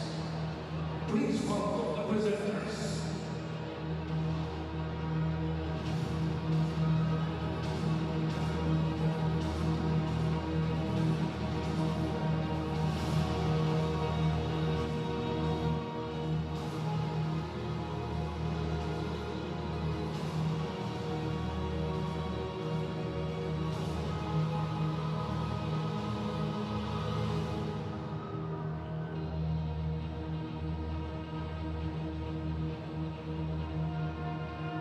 Viewers are to honor the gymnasts who have shown the most challenging spirits, trying out elements with minor technical difficulties, as well as appealing infinite possibilities for achieving enhanced technical elements.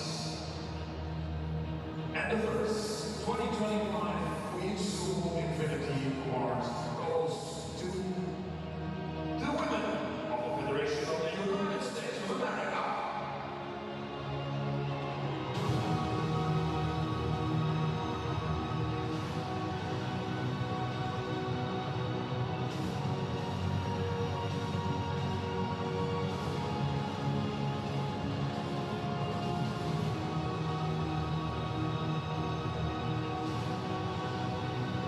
The Fujitsu Infinity Award is presented by Mrs. Naoko Suga, Fujitsu Executive Vice President of Global Solutions Business Group, and by Mr. Brunei Watanabe, President of the International Gymnastics Federation.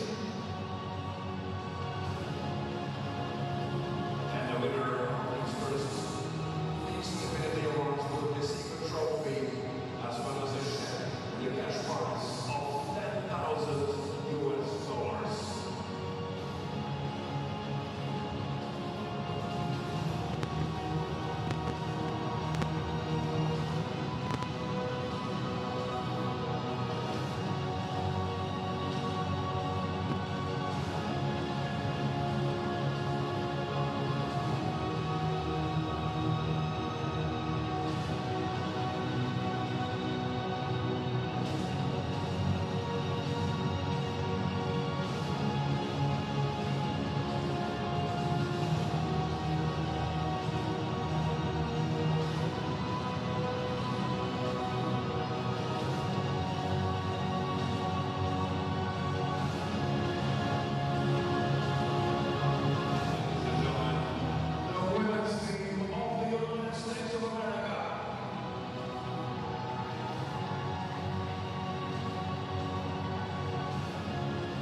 Infinity Awards goes to the men's team of Japan.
And we invite you, ladies and gentlemen, to stand up for the national anthem of Great Britain.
Ladies and gentlemen, the medal winners of the men's sport exercise final.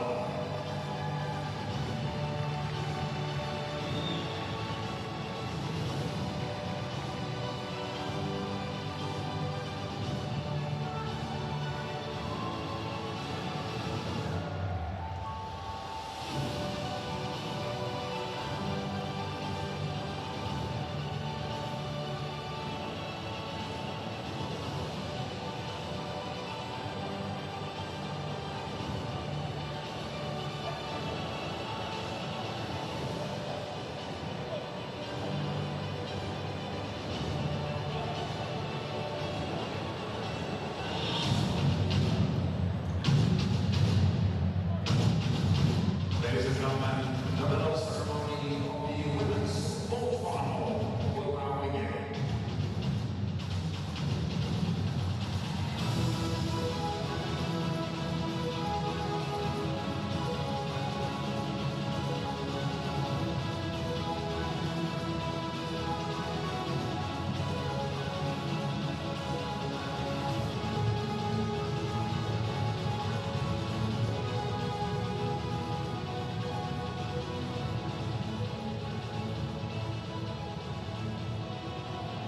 Third place and bronze medal winner, representing the United States of America, Jocelyn Robertson.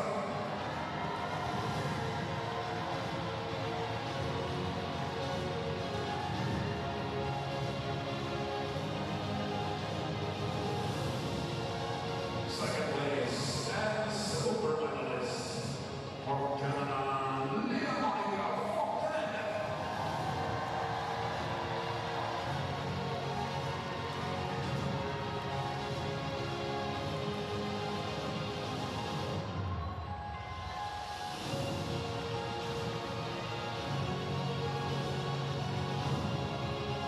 And first place, gold medal winner and world champion, individual neutral athlete, Angelina Mandicola.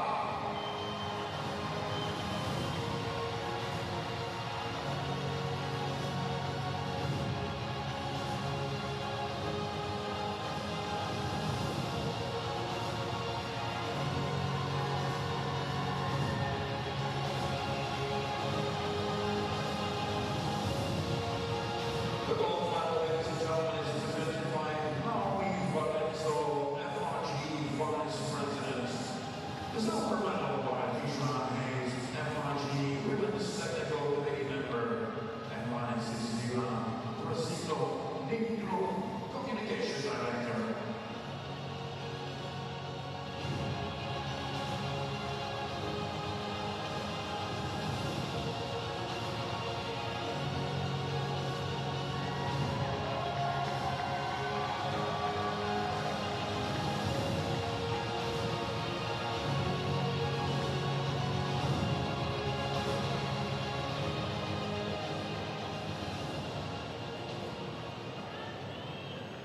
And please, ladies and gentlemen, stand up for the music for the individual neutral athletes.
And we are ready, ladies and gentlemen, for yet another final. Presenting you the 8 finalists of men's awards. Representing Armenia, Apparatus.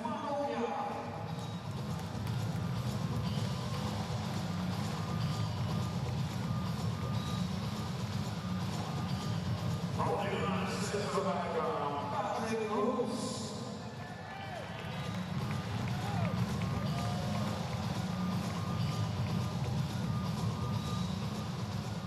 Representing Kazakhstan, NBC.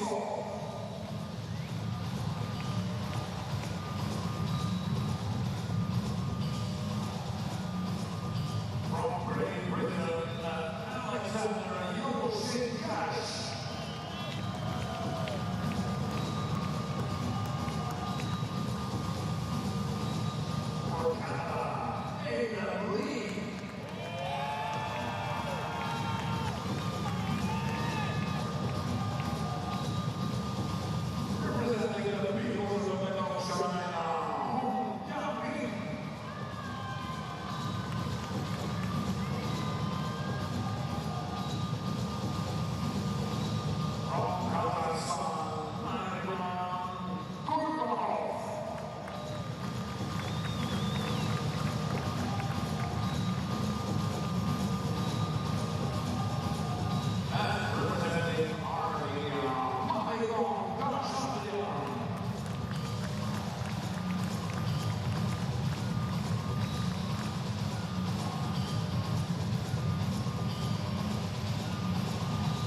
Gymnastics in our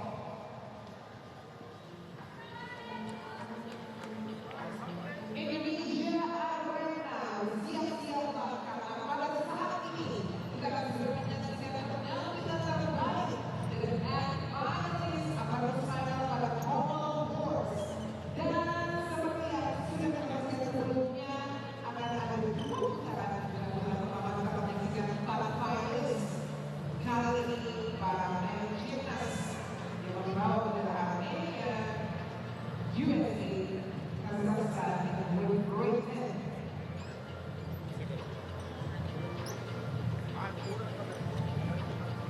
Saat ini setiap finalis memiliki waktu untuk melakukan warming up atau pemanasan dengan dan aksi barat dan sejarah baru bagi Indonesia.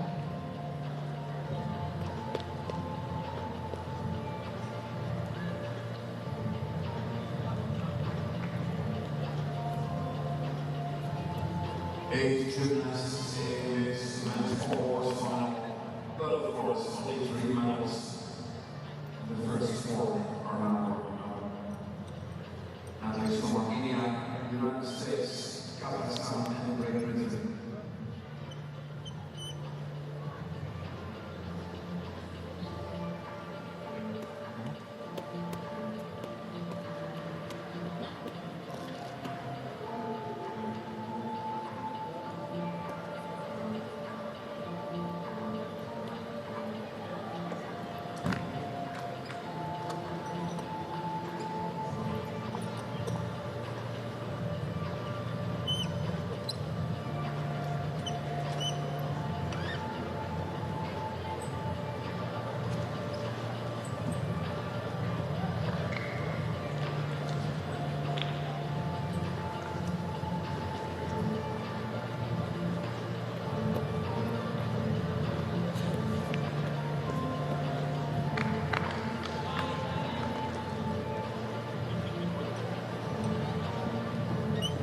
is over.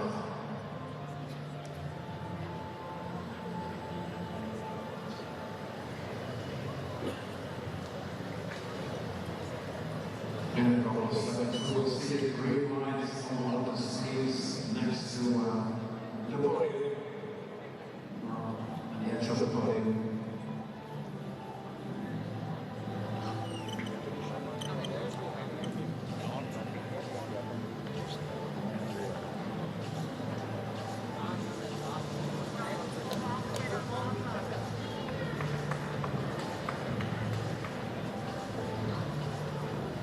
Finalist number 1 is an athlete of Armenia.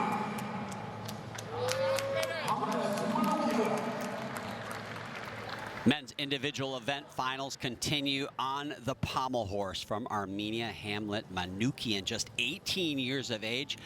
I'm John Rothsberger, Tim Daggett. Tim, you're very excited to see this guy, and we're excited for this final, which is going to be a great one. Unbelievable. Some people would say he has been really hot this year. That is an understatement times 10. He is a 12-alarm inferno. Just incredible gymnastics, so quick.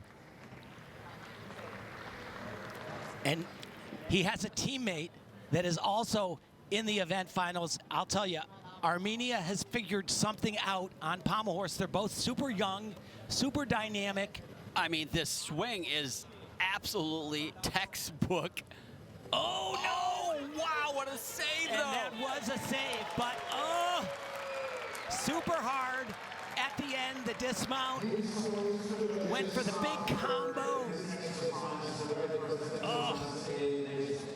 You were pumping me up for this event final, Tim, and you talked about these Armenians, and that routine lived up. You said my bingo card did not have 12-alarm inferno on it, for sure, but that lived up to the billing. He qualified in the 4th position, and it's hard to imagine somebody swinging pommel horse better than he just demonstrated right here. Yeah, you really can't, in my opinion, swing any better than he does. Look at this. That's in great. Between the two pommels. So much quickness and just definite hand placements everywhere. I can't get over this. Is actually the first time I've seen him make any kind of a mistake at all, like he did on the dismount. But as I've said before, mere mortals would have come off the pommel horse, but not him. Just beautiful. His difficulty score in the qualifications was a 5.6. So in gymnastics, you take the difficulty score and the E score. And that's where he had that little bit of a problem, but to save that on such an intricate skill. And really minimize that deduction. So you take the difficulty score, you add it to the execution score, which comes out of a 10.0. His execution in 8.633. You add that to his difficulty score, which is 0.2 higher than qualification. That's how you get that 14.433. And that is going to be the early score to beat. Now for the United States, affectionately known as Patty Hoops, Patrick Hoops, almost made that Olympic team.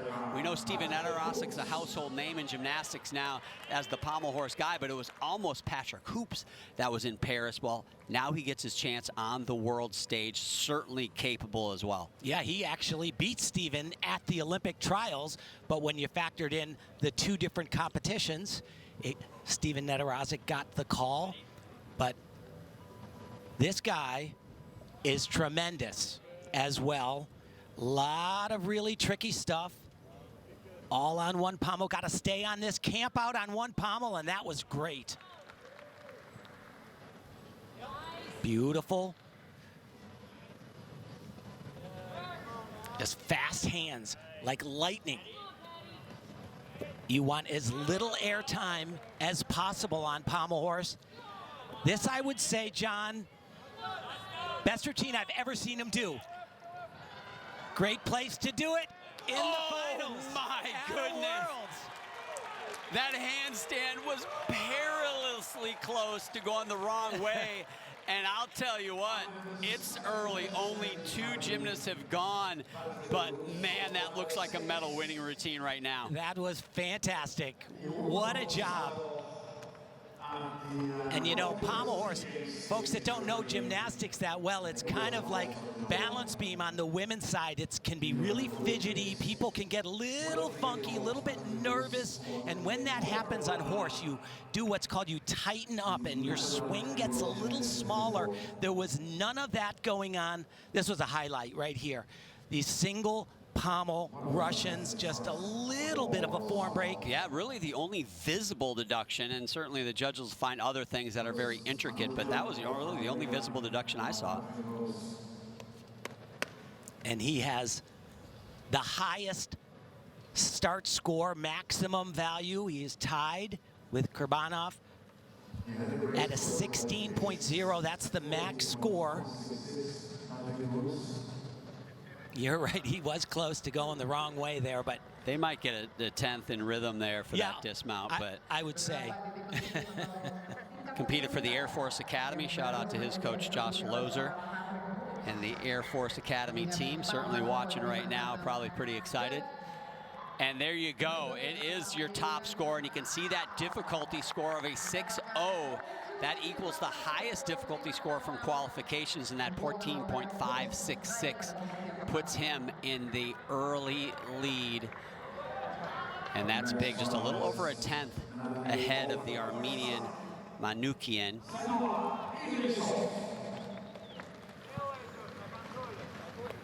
Next gymnast to go from Kazakhstan, Zaynullah Idrizov. And this really is a fantastic horse final. From first to eighth, the difference in scores from qualification was 0.4 of a point. That is a really, really tight. And he does his hardest gymnastics right at the end, right here. He'll do the same type of dismount. Oh boy, and a little bit of a struggle, and that'll hurt a bit right there. He was supposed to get to that handstand and spin around, do some pirouettes, but he's tremendous and has a great natural swing on pommel horse, but just a few too many errors, and he lowered his maximum starting score a little bit. Yeah, qualified in the 8th spot here to the finals. Was hoping, obviously, to move up, but with that error, that's going to be tough to do.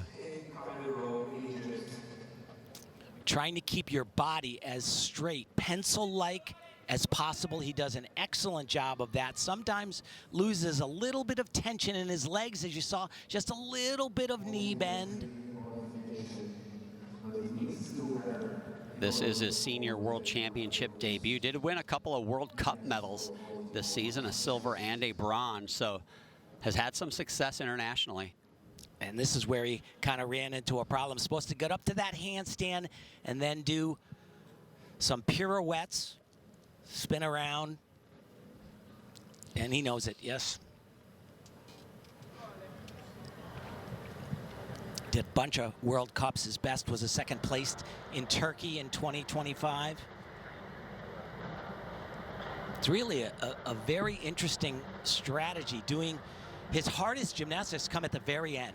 13.666 is the score for Idrisov, and that puts him into the 3rd spot currently after 3. 8 gymnasts in this final. Again, the scores from the qualifications get you into the final, but they are wiped clean. Everyone starts from 0 again. No scores carry over, as we see Alexander Yolshin-Cash from Great Britain trying to add to the British medal tally. Already have 2 in the individual events, 1 gold and silver on the floor exercise final already. Yeah, Great Britain has come to play, that's for sure. Very difficult. A lot of these routines seem very similar. You have to do 8 elements, and basically it's a puzzle. You gotta piece together 8 skills that bring you the highest potential score, and so you see a lot of carryover from one gymnast to the other. His handstand dismount, little bit of a struggle, very good. Certainly a very strong routine. I think we'll see a little bit better than that coming down the pike a little bit. Had a 5.8 difficulty score in the qualifications. Again, the highest one was a 6.0, as we saw from Patrick Hoops moments ago as well. And you know, I've heard him say that, you know, getting to compete along the likes of people like Courtney Tulloch, Joe Frazier, these were idols of mine. And now I'm not just hanging out with them, I'm on their team.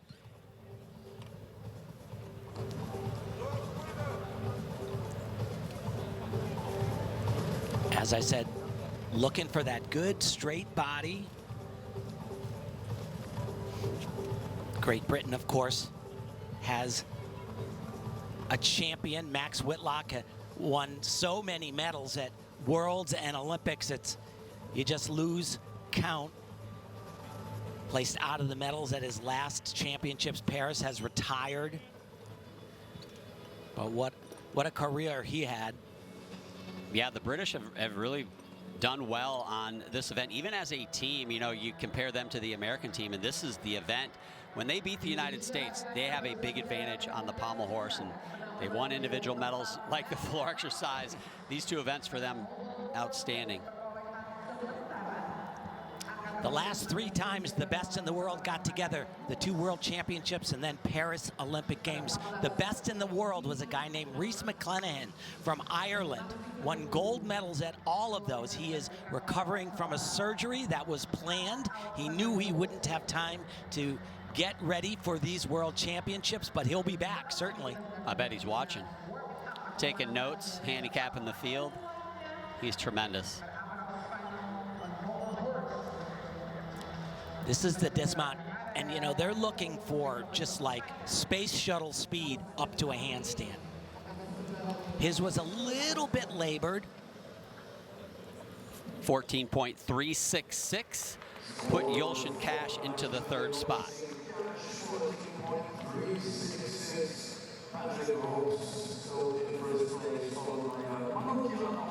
So halfway through this men's pommel horse final, the top spot currently held by American Patrick Hoops. The second half of this final gets their 1 touch. They get to go up, do a quick warm-up, and get ready for the 4 final routines.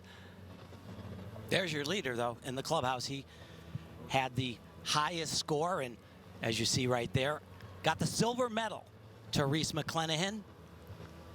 He was ecstatic.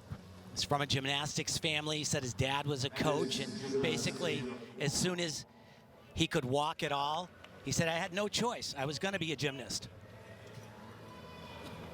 And you said a leader in the clubhouse, highest score in qualifications, but yes, that's you know, doesn't carry over, not important, other than the impression, right, that everybody knows you had the top score, which is not insignificant either.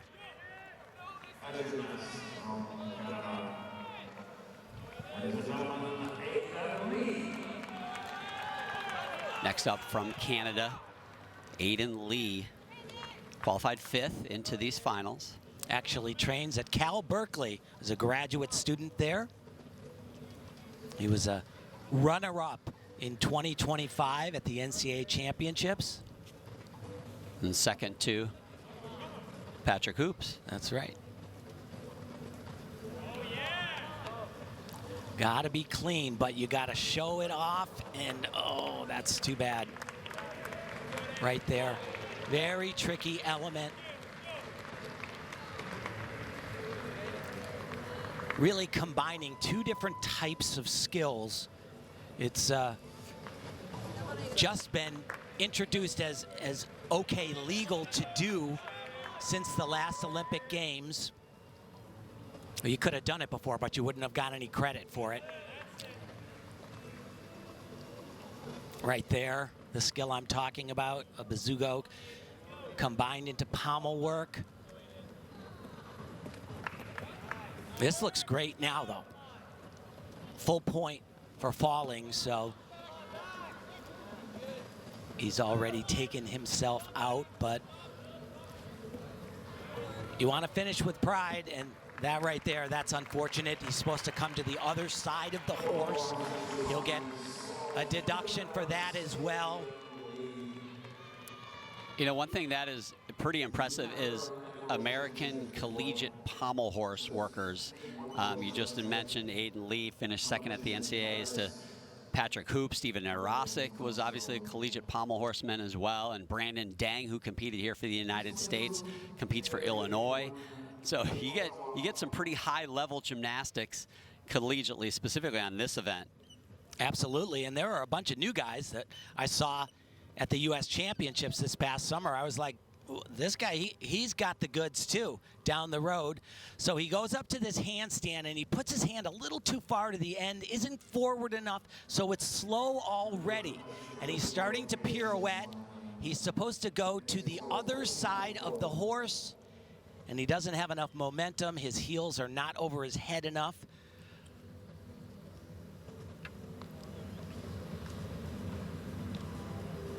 But so far, as I said, you know, this final, the top score was only 0.4 of a point higher than the 8th placed finalist here. A really tight field because they're all really darn good. Pommel horse, always such a tough event final. All of them seem to be, but this one, there's never a weak spot, it seems like, in the lineup on pommel horse finals.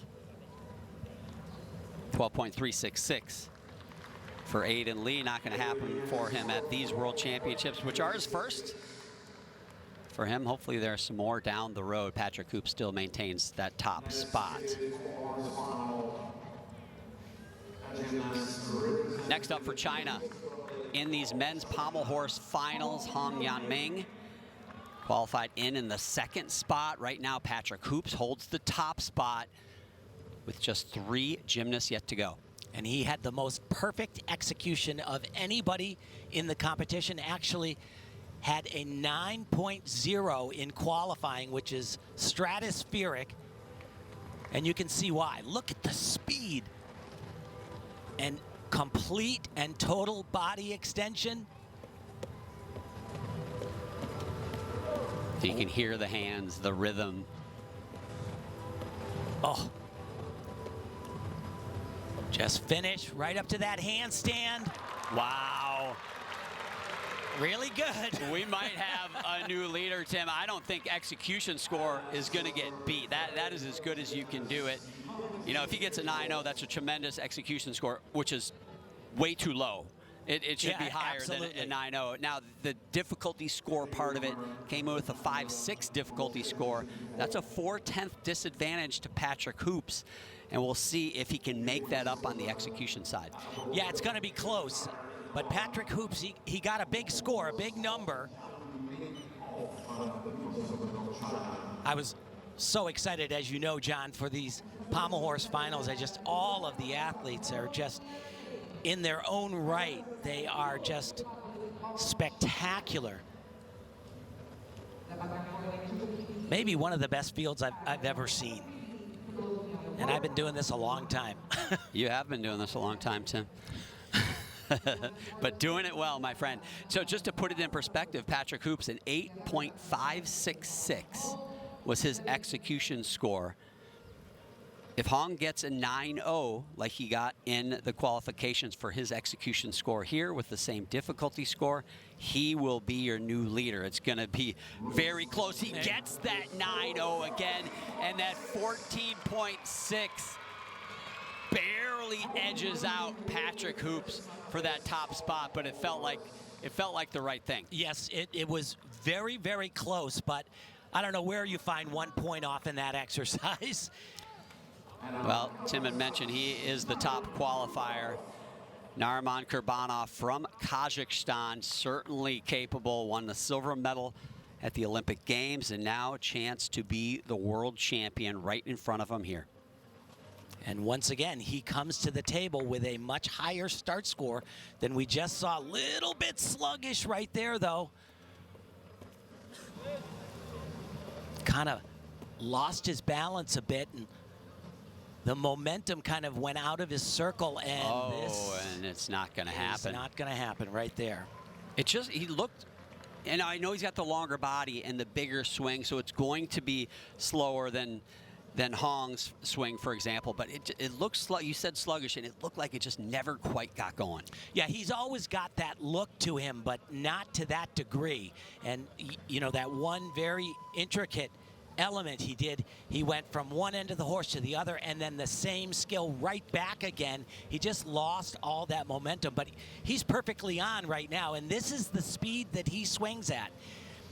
They don't say that you need to have a fast circle to get a good score on pommel horse, but the trend is definitely more towards that.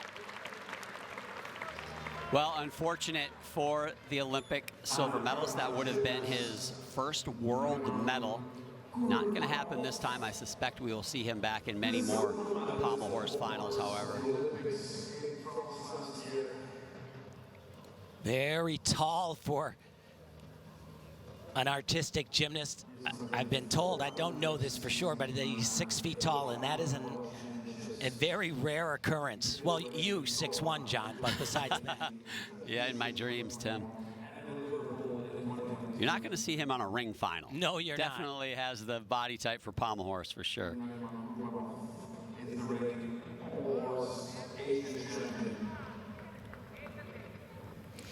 And for a guy like him, it's like it's all pommel horse. That's what he does, you know. So it's some of the other guys will have another event final, or they came here and competed in the all-around 6 different events. But it's a lonely job to be a specialist, especially when things don't go exactly the way you hope. Yeah, unfortunate fall for Kurbanov on pommel horse, but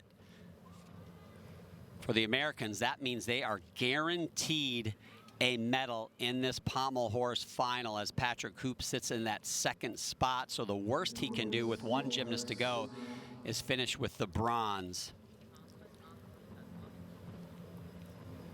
Score 13.5, 13.533 puts him into that 6th spot for Nariman Kurbanov. Final gymnast to go from Armenia, Mamikan Kachatrian. And he is unbelievable on horse as well. He has been runner-up to his teammate, though, so many times. Does a huge handstand element. Coming up in a little bit here. Little bit tight for him. And here is this, and he does that about as well as you can do it, going up and down.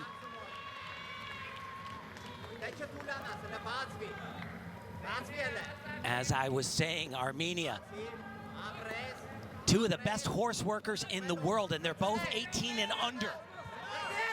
Oh, baby. That was good. I liked it.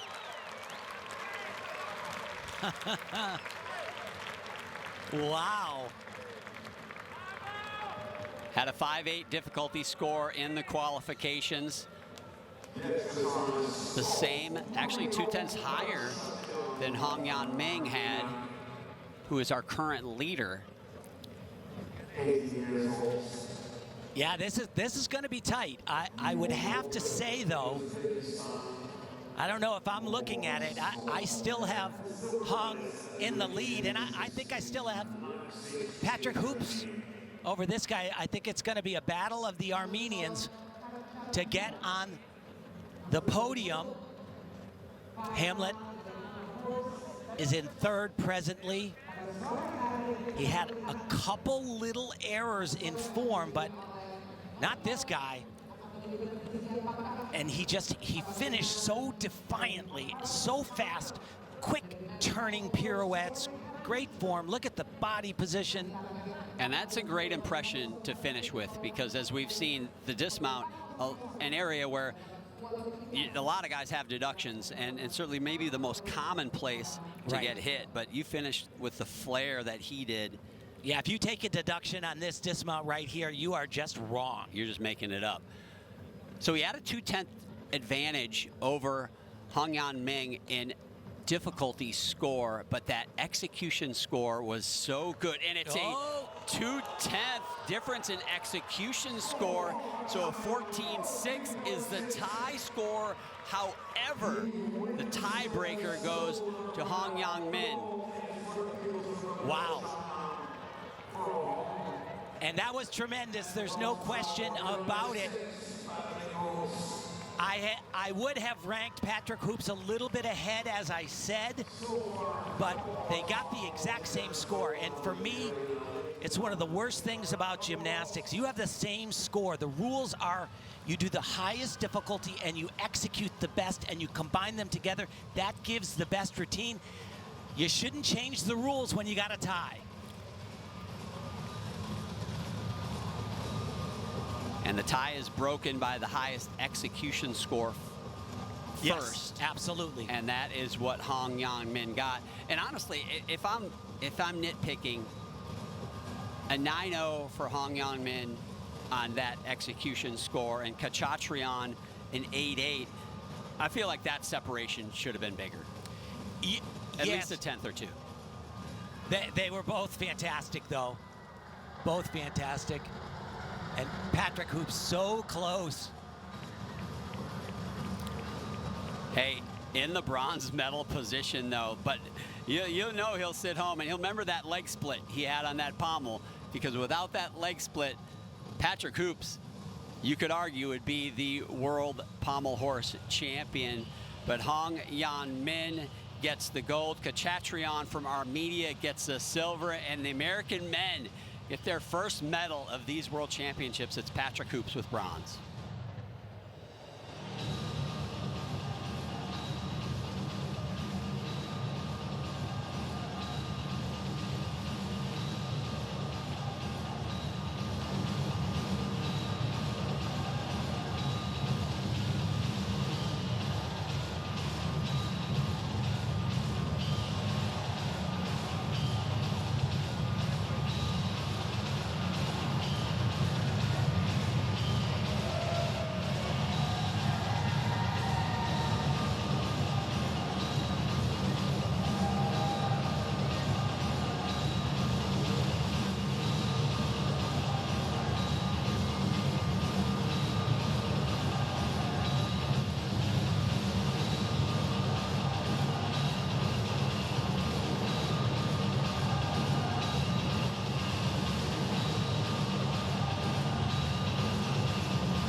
Ladies and gentlemen, we changed the batteries of the microphones, and we want to check if you can understand us. If you can hear me, can you please raise your left hand? Okay, I'm not convinced yet. If you can hear me, can you please raise your right foot?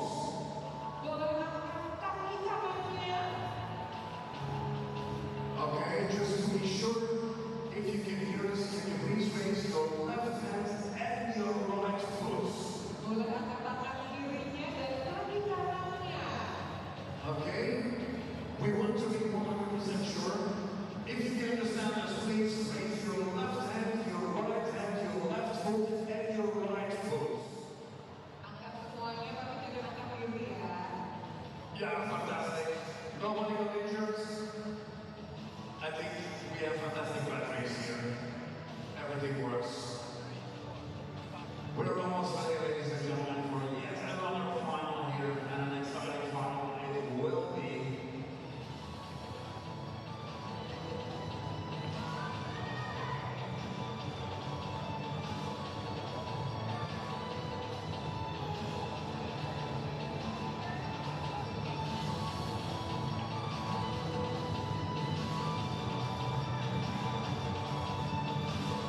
and gentlemen, are you ready for the uneven bar style? I didn't quite understand it. Are you ready? I think we are. Ladies and gentlemen, presenting you the 8 finalists on women's uneven bars. Representing the United States of America, Sky Blakely.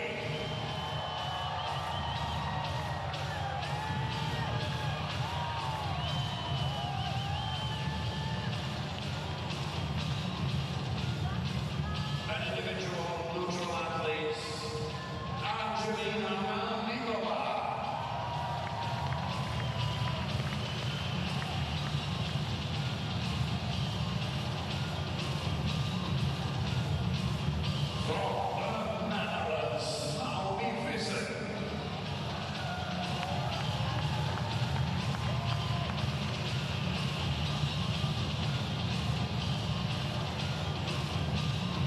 Representing Australia, Kate McDonald.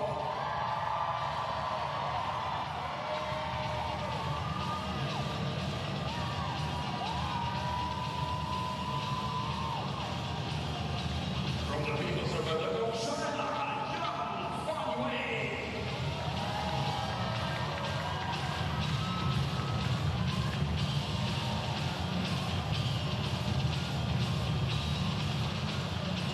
Representing Hungary, Zoya Szekely.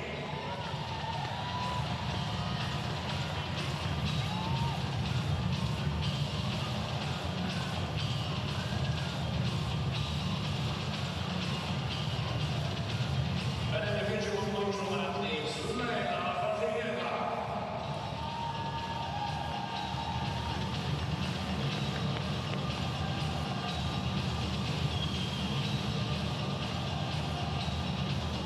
And finally, from Algeria, Kaya Noor.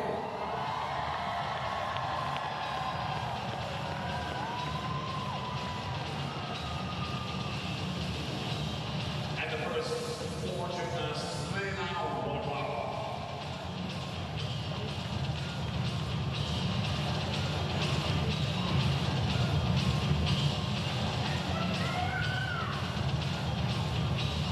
Indonesia Armada. Di saat ini kita akan menyaksikan penampilan finalis women finalis yang akan berlaga pada uneven bars. Pada putaran yang pertama kita akan menyaksikan 4 orang atlet yang membawa bendera Amerika, individual neutral atlet, Netherlands dan juga Australia, dan lagi nama seorang Angelina Vazheva hadir telah mendapatkan 2 medali pada kompetisi atau pada final sebelumnya.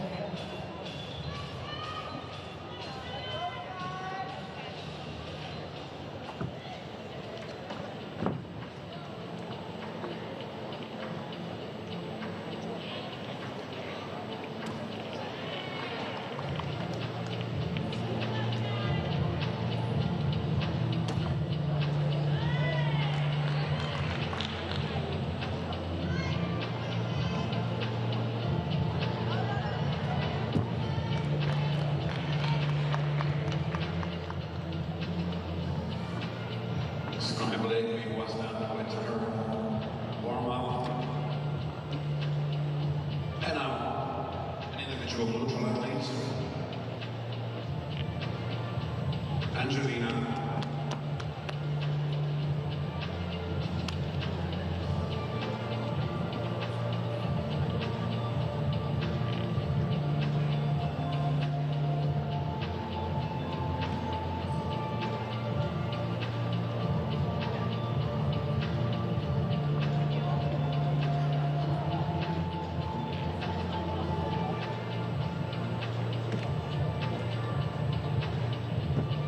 Let's go.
We begin this women's uneven bar final with an American, Sky Blakely, chalking up the bars. I am John Roethlisberger, along with Olympic champion Lori Hernandez, Olympic silver medalist Sam Pesek. Guys, we're looking forward to a very exciting bar final headlined by Kalia Namor, who will be the anchor spot, the last gymnast to go. But right now, Sky Blakely, a comeback story. Last year was on her way to the Olympics. Was as much of a shoe-in as you can be, other than Simone Biles. Just had to get through the trials, standing vertical. Unfortunately, tore her Achilles in training. Had to miss that Olympic trials and the Olympic Games. Heartbreaking for her, but she said there was no doubt she wanted to be back. Her eyes are on LA. Just training 2 events, competing 2 events, but scheduled to do the all-around down the road. Here she is back at the World Championships with a chance to win a medal here on the uneven bars. And she competed well for the University of Florida this year at an NCAA season, and even became the 2025 U.S. Bars champion. This is a big moment for her. Gonna have to really hit solid here as the first gymnast up. Tough to win medals as the first athlete up. So far, a great start. Oh, caught on her fingertips a bit. There has some monster height on these release moves. She does such a good job at catching at the correct distance away from the bar. Great handstands too. The thing that stands out to me the most is the skill coming up right here. Her dismount, no one does it better. Nice routine for Sky Blakely. Back at the World Championships for her 3rd time. You said she needed her best routine. She couldn't have done this better. She held that last handstand, really showing the judges, you can't take anything, I'm vertical. And I love seeing Owen Field, the associate head coach from the Florida Gators sideline, bringing that collegiate energy. We see it all year long in the collegiate season, and he's bringing it here to the world stage. Love that. I'm sure Jenny Rowland, the head coach of the Florida Gators, is at home loving this moment as well. What a fantastic way to start off uneven bar finals. Sam, like you said, this really was one of the best routines she could have done here today. And she needed it because she doesn't have the start value advantage like Kalia Namor, Yang Feng Yuan. Well, no one has Kalia Namor's start value. She has a 7.1 difficulty score. The next highest person is Yang from China, who's 7/10 lower, and then it gets a little tighter. But she needed to capitalize on execution, and she didn't. I didn't see any deductions for her distance away from the bar and all those releases. She was a bit risky in being stretched out, which is great in what the judges are looking for. So I think she's going to have a great execution score. Yeah, I tell you what, the handstand positions, I want to hear your guys' take. Again, you'll see higher difficulty scores in this meet, but I don't know that you can do the handstands better than she did. I don't think anyone's going to beat her on that part of a bar routine. If I had to be incredibly picky on this, here we go. I think that first release caught a little close, but look at that. Wow. 8.1 execution for uneven bars is great. Tremendous, tremendous. She did exactly what she needed to do. A much higher execution score than she had in the qualifications. And now she's set the bar as we are on the bar final, as the score to beat Angelina Melnikova was the 3rd highest score in the qualifications. Again, all the qualification scores are wiped clean, so everybody starts from 0, no carryover, so you got to do it again, but certainly indicates that she's capable of being on that medal podium. Well, the gold medal queen is hot this weekend, and she has phenomenal execution.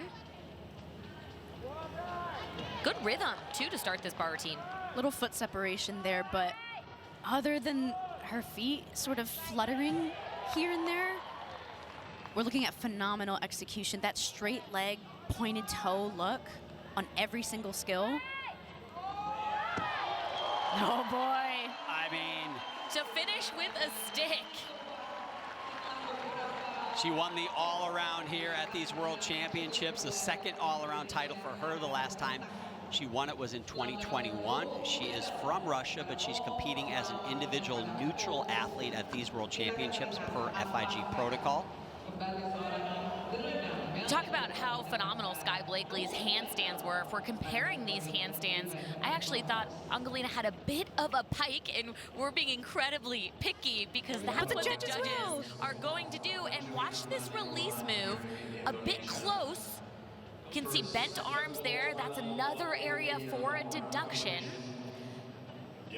And both she and Sky have 6.2 start values, so it really does come down to execution in every single 10th. But Angelina stuck her dismount, and Sky took one step. It's going to be really close. That was probably a 1/10 step. And again, you get a great look there at how close to the bar she was, and her feet came apart. I mean, we've been wrong at these World Championships before. We're stopping the guessing game because, Lori, to your point, her straight knees, her pointed toes, it really gives an elite and elevated look to her gymnastics that is really tough to replicate. Look how pointed her toes are, even in those twists.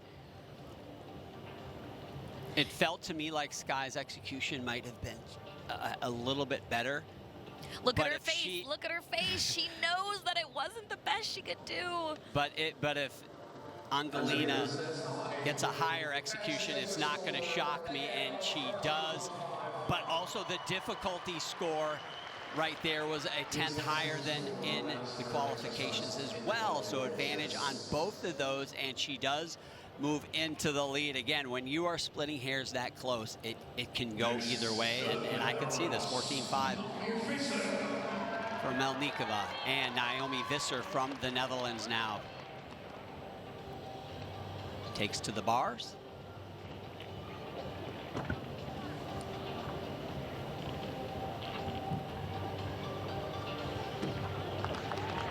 Really strong, clean lines throughout this routine. It's like watching a ribbon move through the air. She's got gorgeous rhythm.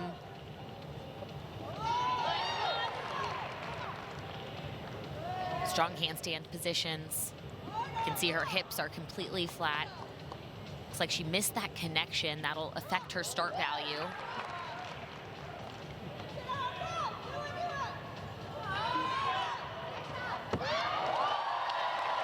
Good routine. It's tough to miss a connection and have to pick it right back up, and there were almost 0 hiccups after that. As we know, every single 10th counts, so a short handstand, you've got a 10th there. When pirouettes go too far over the bar and don't stop with toes all the way to the ceiling, deductions. So Sam, like you said, missing a connection when it comes down to the little things, it'll cost her. And these athletes in the bar finals, they are the elite of the elite. They've got the difficulty and they've got the execution. So this is a really high level bar finals. Look how high she gets on these release moves. Just gorgeous. And every frame, we're obviously watching it in slow motion, but every frame is picture perfect. It's really tough to decipher whose was actually better. Naomi, 24 years old. How about this for the model consistency, guys? 6 straight all-around finals at a world championship for Naomi Visser. Made it here again, obviously, and finished 9th in this all-around competition. Very good performance for her. I love the way that she also spots the bar. Every single release that she's done, whether it's a same bar release or going from high to low, you can see her eyes are just glued to the equipment. She is aware of where she is in the air at all times. This is her 3rd straight uneven bar final at a World Championships as well. 7th in 2023 and 7th again in 2022. And right now she sits in the 3rd spot with that 14.066.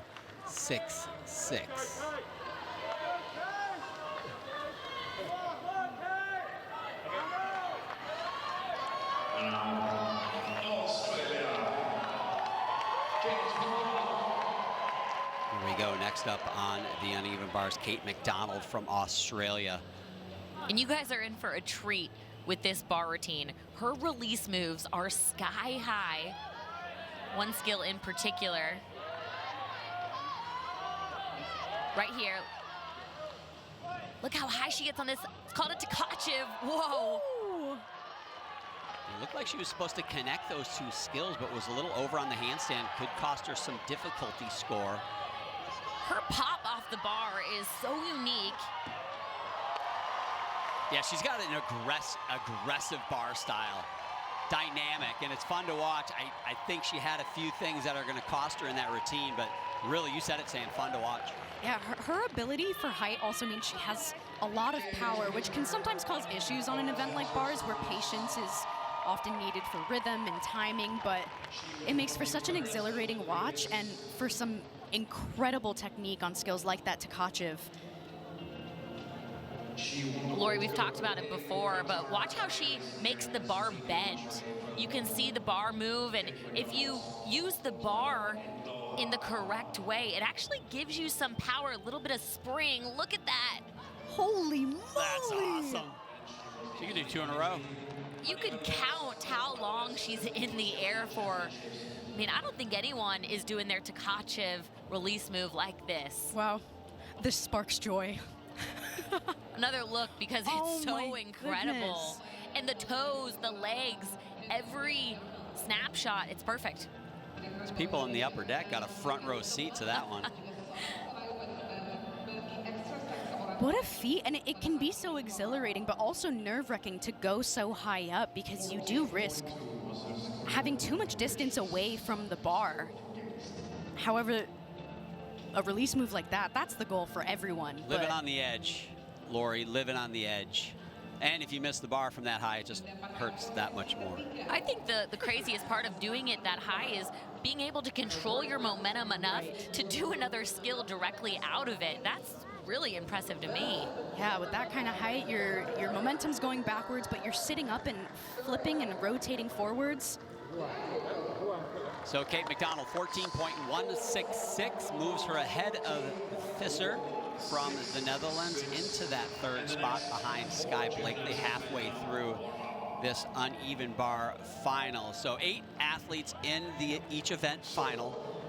The first 4 compete, then at the halfway point, a halftime of sorts. The second 4 get to go up and do their one-touch warm-up. We call it in the business, and they will do their one-touch warm-up now as we get ready for the 4 final athletes. Right now, Melnikova in that top spot with that 14.5. Sky Blakely from the United States holding on to that silver medal spot with a 14.333, and Naomi Visser in the third spot with a 14.066. But you almost automatically move them all down one spot, guys, because we know who is coming up in that anchor spot. Kelia Namor from Algeria, and just head and shoulders, maybe in all of women's gymnastics right now in the world, is there a more dominant single routine on any event than Kelia Namor's? No, there is not. In a similar fashion to how Simone Biles on vault had so much difficulty just coming into the competition, she had such an advantage. That is the exact same thing that Kelia Namor has going on for her with this bar routine. Coming in qualifications, coming into this finals, almost a point advantage. I also want to take a look at Yang Fanyue. Oh my goodness, we saw in warm-up just moments ago, her full twisting Jaeger called the Yang. It's a phenomenal release, and you are not going to want to miss it. You're not going to want to blink. She's the first up to go in this rotation. Well, or this group, rather. But I'm hoping she does it, because in qualifications, I'm not sure if it was planned not to do it or if she was a little off on her skill leading up to it, but she did not do that skill, and that's why you're seeing she's still at a high difficulty score, but it could be even higher today. So do you go for gold, or do you hit consistently and very likely get on the podium if you are Yang from China? ooh. Well, she warmed it up, so she's going for gold. Regardless of what we think, she's planning on it. So well, if she doesn't do she it, warmed she's it off. up, though. That doesn't always mean, you know that, Sam. Warm it up, see how it goes, and then decide if you're going to compete it. But I mean, you gotta swing for the fences, right? And strategy is everything. If we take a look at the qualification scores, should she not do the Yang, there's a great chance that she may end up in the same place. However, as we know, mistakes can happen, and is it worth going the safe route, or do you go big? And I'm really hoping she goes big, because first of all, that's exciting. Second of all, we know she's capable of hitting that wow factor routine with such a high difficulty. And it's easy for us to sit here and want to see the big gymnastics and let them take the risks, and we get to talk about it. But, you know, also her first world championship. So, you know, you think, man, do you want to swing for the fences and go for gold against the best in the world right here, Kaylee and Namor, or do you just go up and hit consistently and know you get on the podium and know that, or hope that, you get another chance down the road? Well, we got to talk about Kaylee Namor, and she hasn't had the world championships that I think she wanted, that others expected of her. Had a few falls in qualification day and all-around finals. So I know that she is wanting to clinch this gold medal easily. Yeah, finished 4th here in the all-around competition. Had a shot to win it, along with a handful of other athletes who had mistakes. She fell off balance beam, which mathematically, had she stayed on, she would have been in that gold medal spot, certainly on the medal podium. But a lot of athletes in the all-around finals had opportunity. They said, but if only they could have placed higher, and she is certainly one of them, but right in that hunt. Really have the bar routine she's capable of during the all-around finals was about 4/10 lower, 3 to 4/10 lower than her qualification day, and you could see it on her face. She was disappointed. So I think because of that, and we saw her warm up just there, she's almost robotic, where it looks like that every time.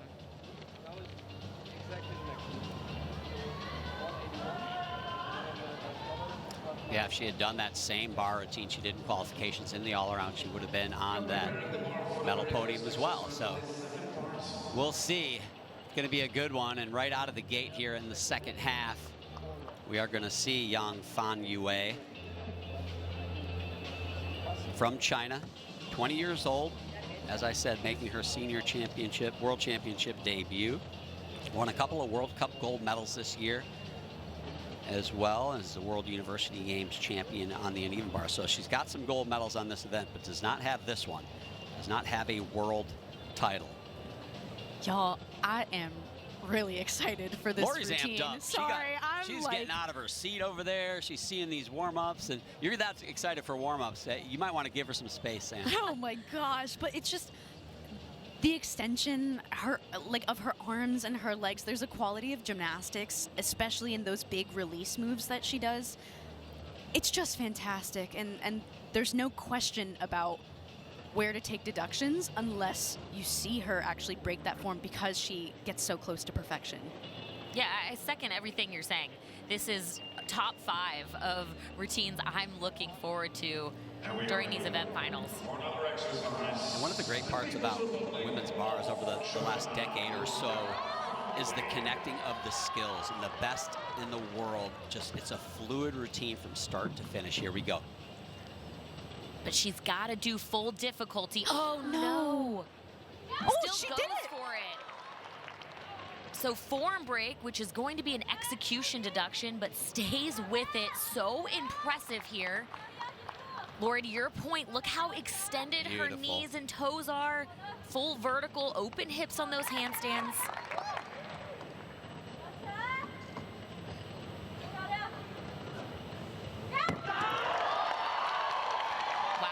Man, she went for it, and I know you guys thought the same thing I did. When she bent and she's off on that handstand, you thought, there's no way she's doing it, and she did it. She made it. She did it. She made it, and her start value is going to be a lot higher. So I think that mistake with those bent legs are not going to cost her too much necessarily.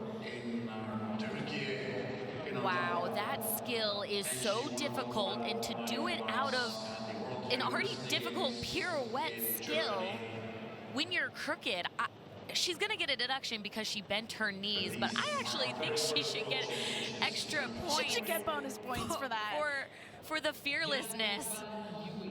Well, it's like, you know, when you have too much momentum going over the bar, I think those bent knees allowed her to slow her speed and get her bearings a bit before doing that big release. I mean, she decided with conviction she was going for it no matter what. So props to her for making it work. Yeah, beautiful bar worker. I thought there was a couple of pirouetting skills that may have finished a little flat, like Definitely, right there over yeah. the handstand. You know, again, we're looking at slow motion. The judges don't have a protractor they can put up to the bars, but that's an area where maybe they could take if they wanted. But man, just such great lines, great swing.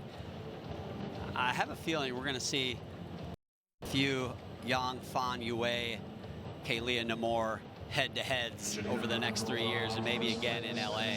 For a second, I thought you were going to say fan edits, and I was like, absolutely, they will be all over my TikTok after this. I think this is a guaranteed silver medal, guys. Oh, yeah, wow. I'll golden buzzer that with you. I'm not going to go that far. It is a 14.5, the same score that we saw from Angelina Melnikova, but she wins the tiebreaker, and the tie is broken by the highest execution score. And now Hungary on uneven bars. Well, I mean, with that in mind, we're looking at possibly a bronze medal for Yang Fan Yue because we still have more to go. Zoya Sekeli now from Hungary on the bars. Beautiful lines and form. Seeing a lot of that today, but her toe point throughout this routine really makes it stand out. Made her Olympic debut in Paris. So happy to see a familiar face again in the next quad. You can tell she's just such a natural bar worker, really working with the swing of the bar. Oh no. That would look like an awkward landing. Zoya Sekeli of Hungary. Well, clearly had a fall.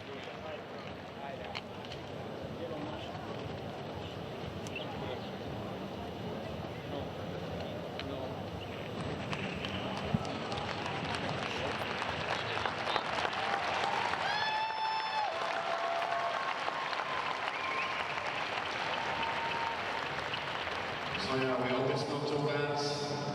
Unfortunate fall on that dismount. Hopefully she's okay. She's a fantastic all-rounder, Zoya Sekeli. She has to abandon. She actually pulled out of all-around finals yesterday. You can see both of her knees wrapped, not quite sure what's going on there. Well, hopefully those knees are still okay. That was an awkward landing. Looked like she was okay, and then she went down to the mat.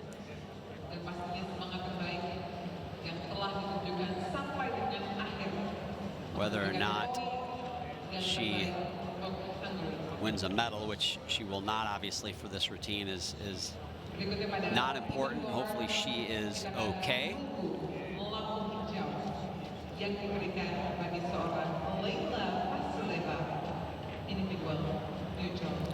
can see Jenny Rowland, head coach for Florida. She is still here, sitting next to we Lee said at Hanwha. home. She's not at home. She was ringside for that Sky Blakely routine.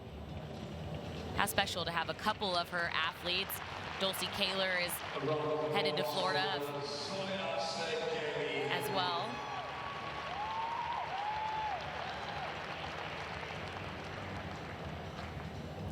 So 2 more gymnasts yet to go. Sky Blakely from the bronze medal.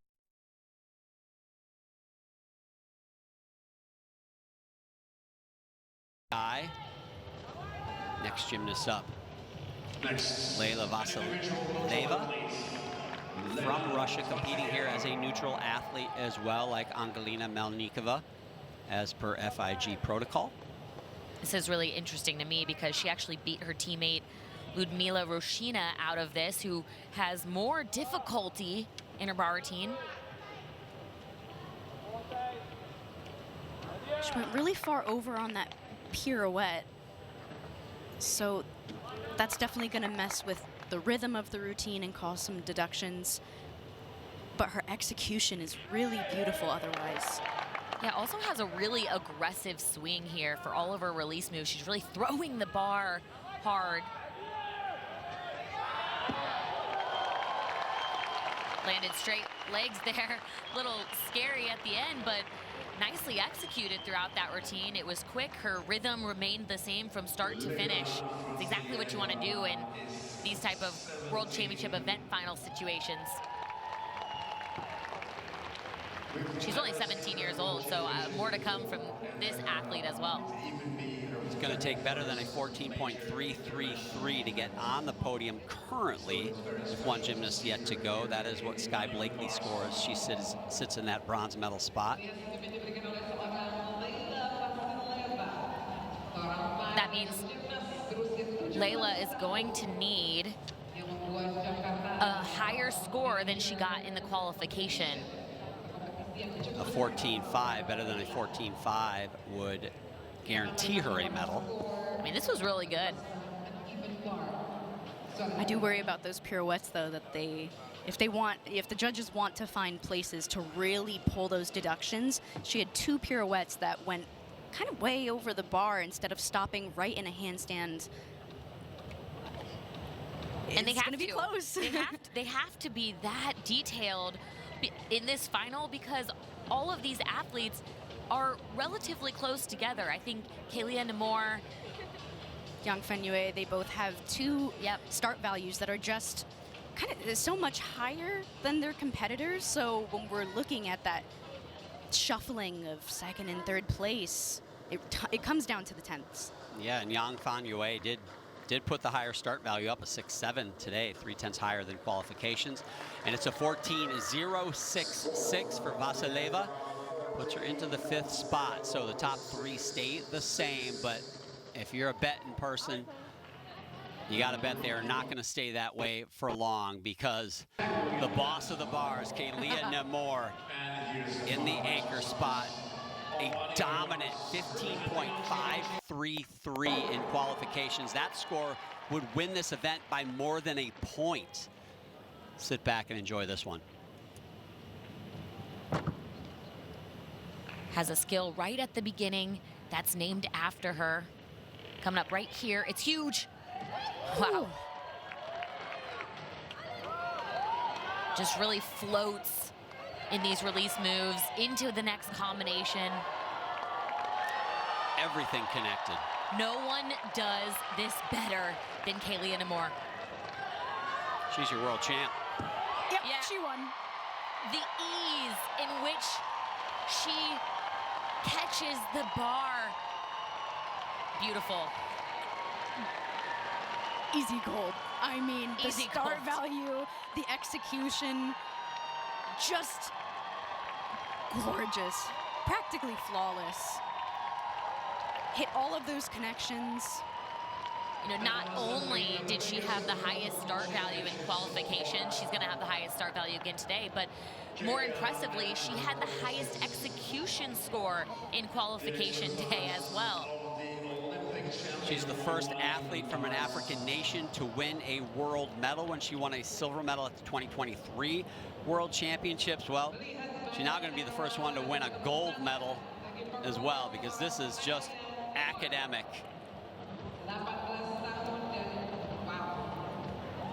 And to combine all of these skills that involve half turns, one after the other, I mean, you got to be able to compartmentalize each skill, do one thing at a time. If you start thinking about the next skill in the middle of the one you're on, it'll mess with the routine. So the fact that she's able to pace herself with speed and with difficulty like this, I'm in awe of her. Yeah, we see a lot of athletes trying to connect these skills, and a lot of times we'll watch them and we know they have to be perfectly on. Like that transition from the high bar to the low bar has to be near a handstand. She doesn't feel like she has to be right on. Well, she just flows so well. Gymnastics is a sport of perfection, and the three of us know it's actually the illusion of perfection, John, and her ability to adjust so quickly in these skills to make it appear perfect every time is unmatched. To put it another way, a lot of times we see gymnasts transition from high to low and they wait to catch and then feel where they're at to make that decision. She's in the air and it feels like she's already starting the skill. She hasn't even touched the bar yet. but without getting ahead of herself, which is the impressive Yeah. part. The fact that she's able to seamlessly transition from one skill to the next, and it doesn't feel like, oh no, she's thinking about the next thing. It reminds me a lot of watching Kyla Ross on beam, in the sense that I don't wonder if Kyla Ross is gonna make her beam routine. I wonder how good it's gonna be. Olympic champion Kyla Ross from the United States, coach at Arkansas as well. Angelina Melnikova will be in that silver medal spot. Melnikova still in first place, followed by Yang of the People's Republic of China, and Yeah. There it is. Easy money. 15.566, higher than she got that astronomical score from qualification. She just passed it up. She's the world champ on the uneven bars. Congratulations to Kaylia Namor. Ahead of the silver medal by a point. That's insane. No other event, certainly in the women's side, will you see a difference like that. There's one, Jing Yuan from China on parallel bars for the men is capable of doing that, but this might be the most dominant single event gold medal we're going to see at this World Championships. Totally And you know agree. what I have to admit to you guys? Watching her routine, I think she could add in more difficulty. So you think she's watered down? She's sandbagging. Wow. She does this routine so easy. I want to see even more. That's how big of a fan I am. She's mean, got to start twisting them more. Like she's gonna. Well, Oh it's my funny you say that. gosh. She does it so easy. It's like, all right, Yes. where can we put more? I guarantee you, in her gym, She does there's more. more difficulty. We're gonna 'Cause start seeing in-bar Kovacs. Like you never compete everything you can do, and for Kaylia Namor, that's saying something, because that is a 7-1 difficulty score, by far the highest. But her goal is not just bars. She wants to be an all-around athlete. She is an all-around athlete. She needed a little bit more cushion after a few mistakes the other night to be on the podium. So this could be the opportunity to add a little bit more, give herself an even bigger cushion, and then it doesn't matter if she has a mistake on the other events. it is really interesting to consider how high her start value is on the uneven bars, but also kind of how much lower her difficulty is on beam and floor. Yep, that bar score she just got here in this final, you put that again, put that one in the all-around finals also, Oh my and she's on the gosh. podium. Not winning gold, but she's on the podium.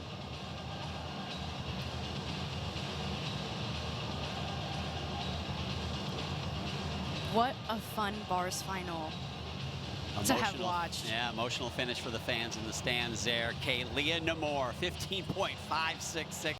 Still blown away. She gets gold. Angelina Melnikova gets another medal at these World Championships. And Fang Yuwei for China gets bronze.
kan? Overweight kan? Berapa sih? 4,3 overweight ini.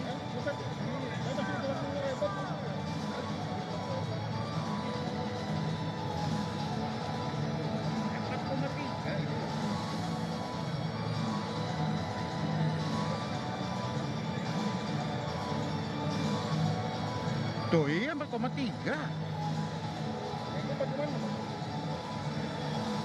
Buatan ini. Kalau dipendekin.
It is time for the next final, ladies and gentlemen. Presenting you the Apparatus of mass stories.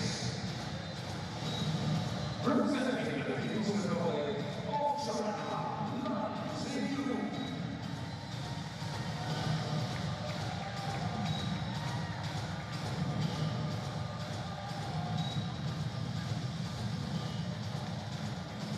Also from the People's Republic of China,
Indonesia Apparatus kesedaran tiba dan Apparatus yang terakhir pada sore hari ini untuk the men's final on wings.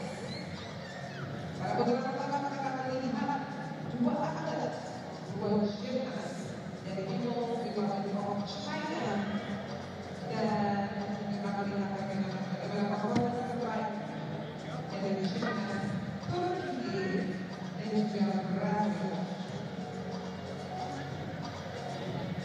Saat ini para pemain sedang melakukan warming up atau pemanasan yang akan siap untuk memberikan performance selanjutnya.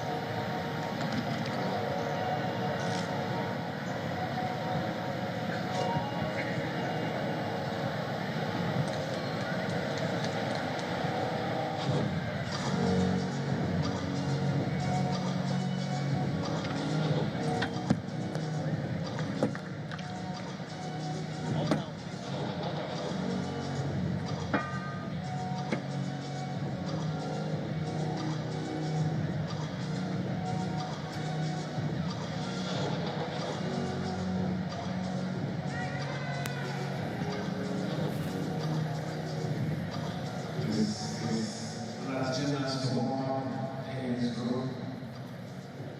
Results, Ayasuda.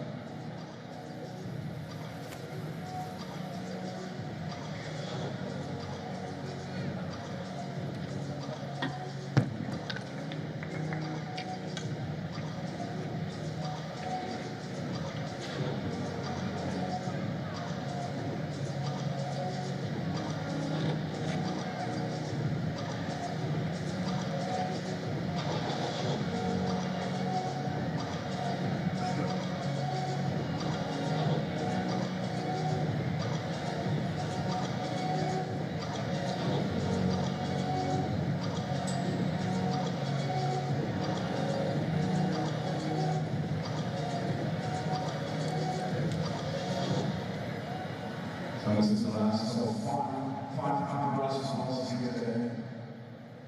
Tomorrow, 5 more finals.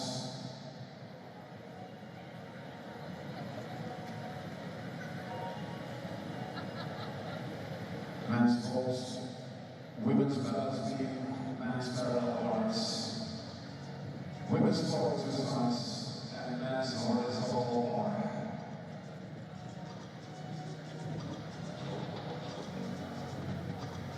We begin with the men's individual ring final, and Lan Xingyu will be the first up, the highest score in the qualification.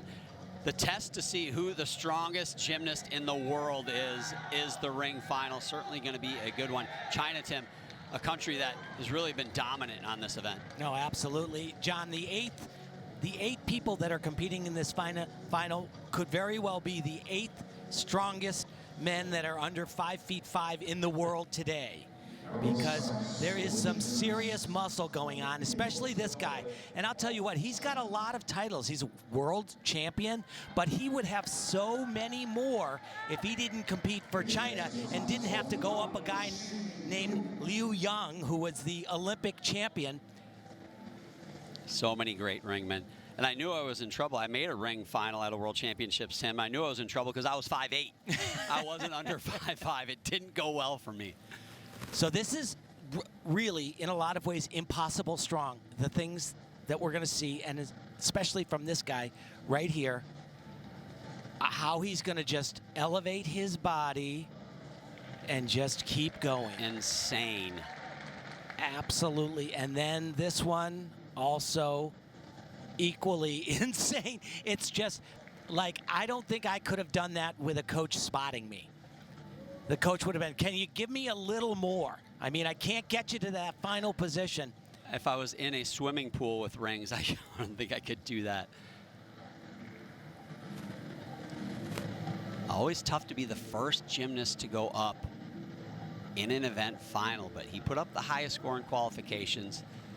Oh, that was tremendous. 0 high position throughout the entire element. Just got to land the dismount. That's the toughest thing. Hop forward, chest down, but wow.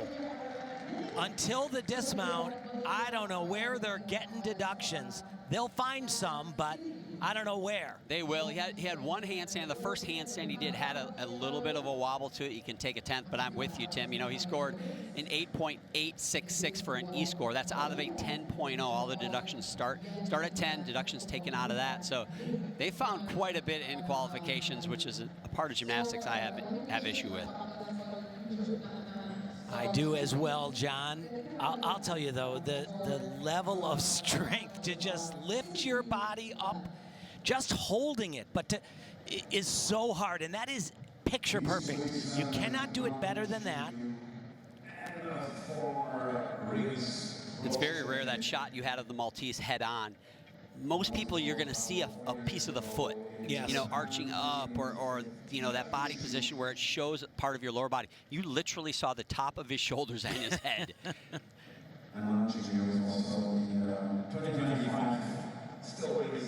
This guy didn't get the call to go to Paris because, like I said, Liu Yang, who's unbelievable as well. But if he had been in Paris, I think he would have been the Olympic champion. Just the chest down a little bit low. Yeah, that landing, by far the biggest obvious deduction in that routine.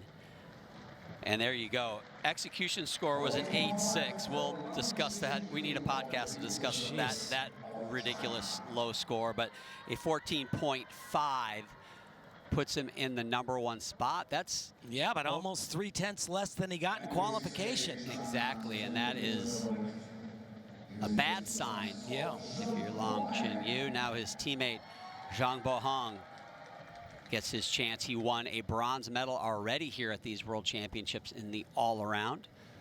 Had a head-to-head going with the Japanese gymnast Daiki Hashimoto, but in the end couldn't quite keep up with him.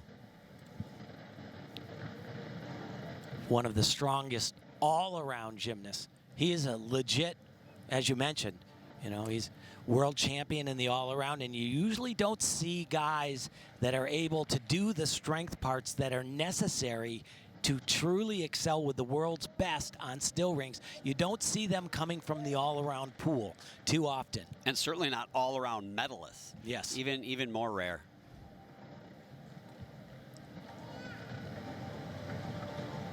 Double-double laid out. Better position on the landing, a slight hop back. That could be a 1/10 hop.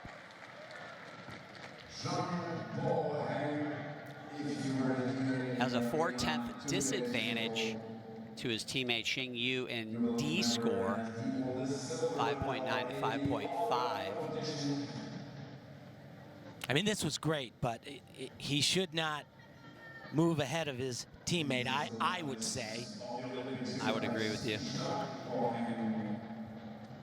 Not something I like to do usually, Tim, but I will with you on this one. Beautiful position, but not perfect. Just really good, and you see he's a little bit higher than he should be. Shoulders should be a little bit lower on that. And this is like nitpicking that, like, you shouldn't be able to do, but it's what the judges are doing. That right there, though, perfect. That's called a planche. Well, especially in a final like this, Tim, that's what it comes down to. It nitpicks those little differences between the athletes. I think he gains about 3/10 of a point, though, on his teammate because of his chest position on the landing, and only a small little hop. That he did himself a big one right there with that dismount. And that 14.466, very close, wow, to his team. A little closer than I thought, Tim, but yeah, a very good execution score. That is where he almost caught Xing Yu. Yeah, it was all about that landing. Now from Turkey, Adam Azil, world champion on this event in 2022.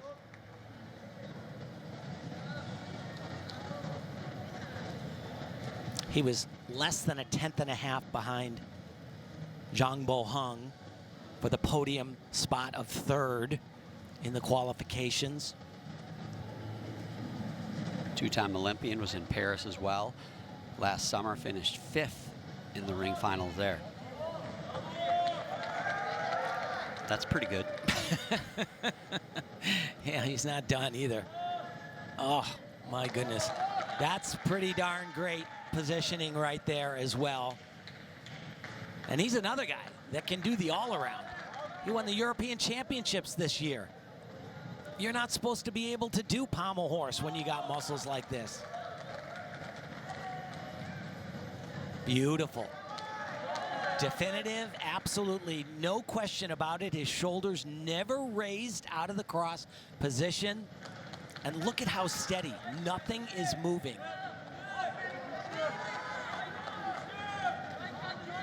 Dismount.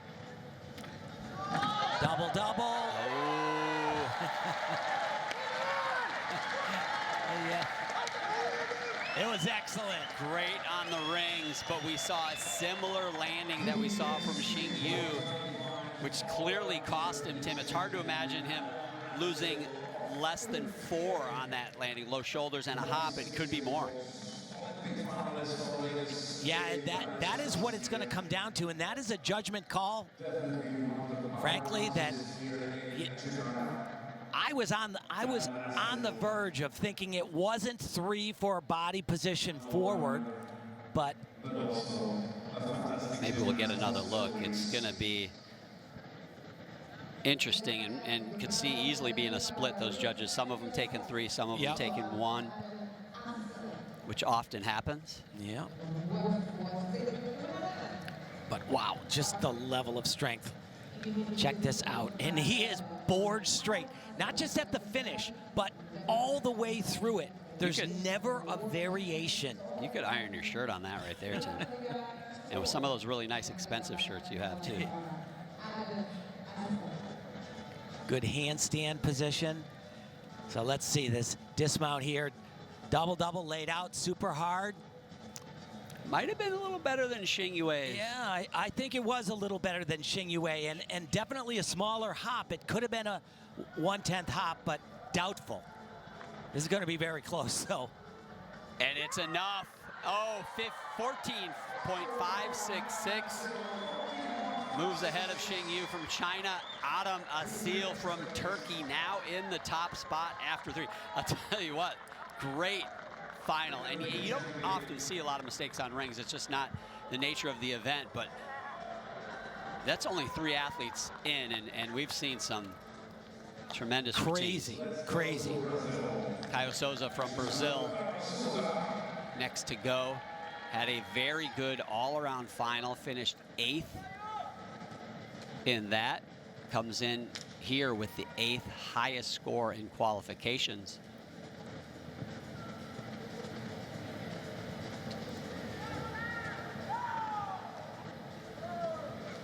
Also a very strong gymnast as well. Correction, he finished 9th here, qualified 8th into the all-around finals, finished 9th after the all-around final was completed. And he's very strong, very, very strong. But when you put him right after the athletes that we've seen, he just doesn't have the same level. Everything is not as perfect. His handstand's not so good. You see his elbows look a little bit bent. That was great, but it didn't look definitive. There's movement and there should be none.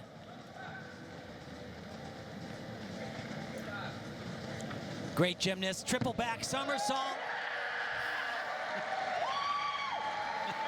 He likes it, Tim. Yeah. Nothing like a triple back somersault to get everybody going. He looked angry. Having himself a good World Championships. Yeah, good for him.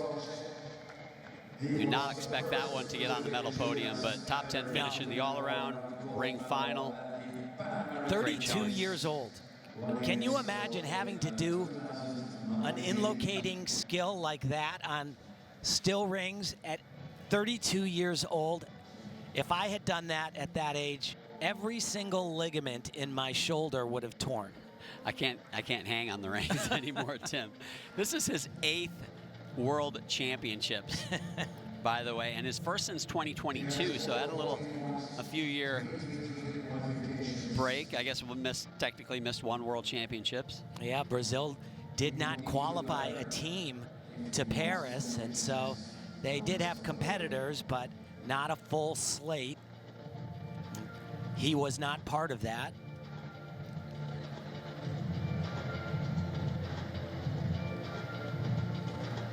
You see the elbows a little bit bent, and he's got what's called a shoulder angle. His arms aren't completely over his head, but this is great. Triple back somersault. We'll see a couple more of them. Donnell Wittenberg will actually do it with his legs straight. A triple pike, the hardest and highest valued skill in the world on still rings. And named for Donnell, called the Wittenberg. Saw those Olympic rings on Kaio's arm. He did compete in Tokyo, and a 14.166 will put him into the 4th spot. And the next for gymnastics final.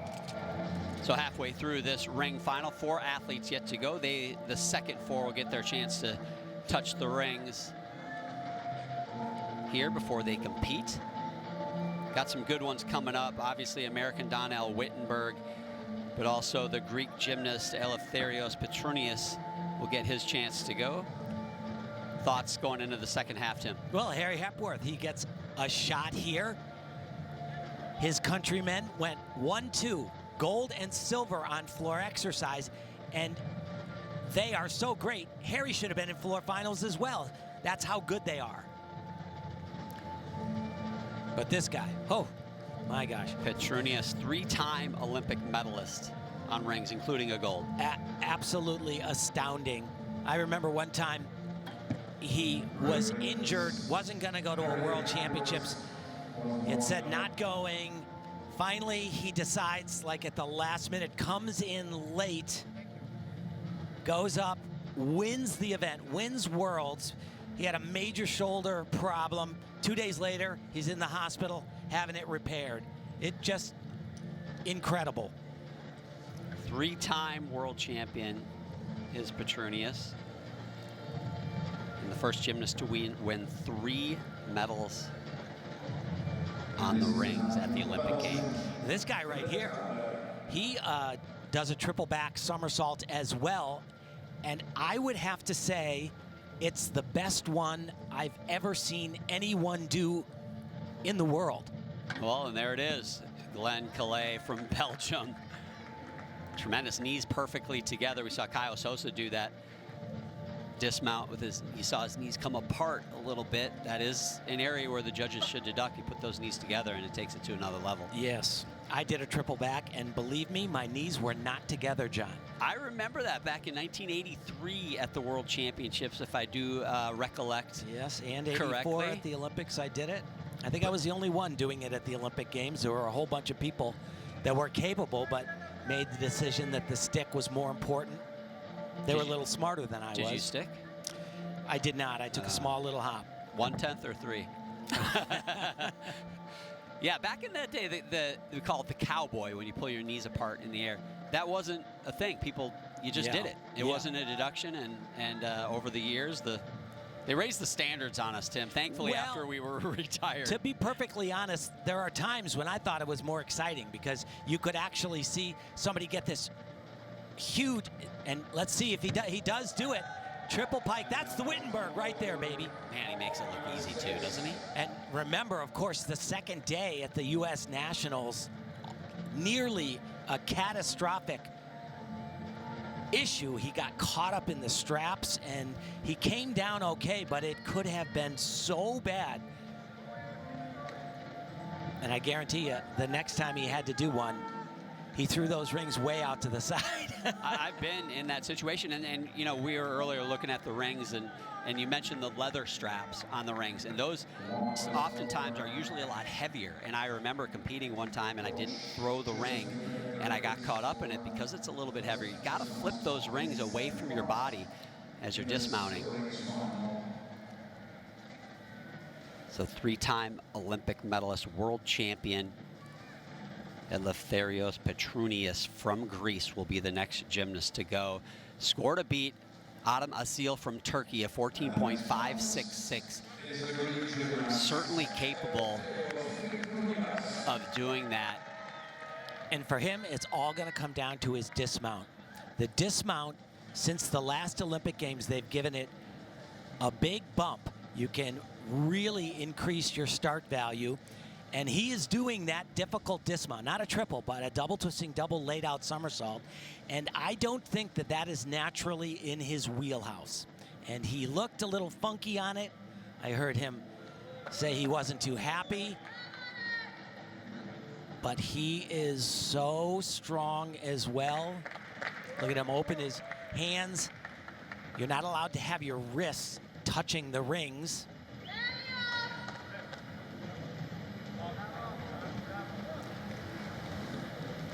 Forever did a double twisting, double somersault in the tucked position and had really figured out how to stick that so well.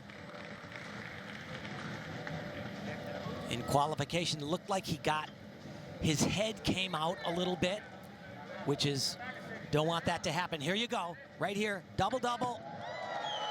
Much better than he did in qualifying, but that was 2 steps. I was gonna say a hop step. Technically, though, that was a way better dismount. Almost looked like he started to bend his knees a little early. I'm curious if I was seeing things or if that's the case on that dismount as well. But that step hop, that hop step, as a gymnast, you're like, hey, take a step, fine, but make sure it's only one, and it's extra deduction, and this close, you can't do that. Yeah, absolutely. He doesn't have an advantage start value-wise on the top guys as well.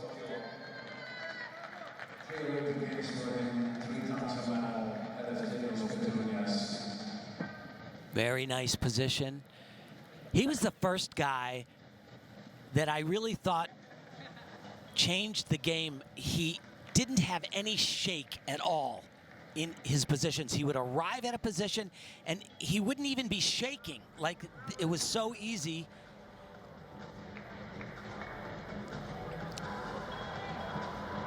And a 14.386 on the execution side, and that is gonna leave him outside of the medals.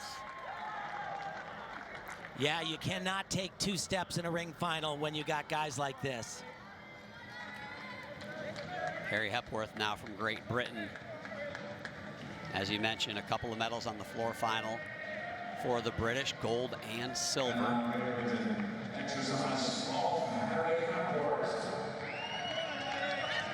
He won a bronze medal at the 2024 Olympics in Paris on vaulting.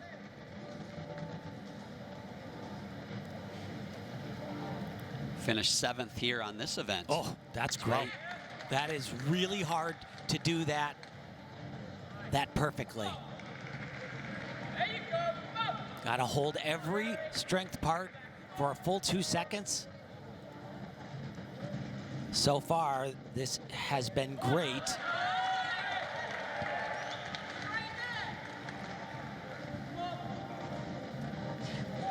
Good positions. Definitely holding everything for even more than that 2 seconds, which is really important. A lot of times towards the end of the routine, you see top guys, they're exhausted. Dismount triple. Oh, boy. Man, it felt like he was gonna give himself a little shot. Gonna be in the hunt for that top position, but not now. Triple back got him. Yeah, that is a really challenging thing to do after such an exhausting routine, because that is a long and very, very difficult exercise.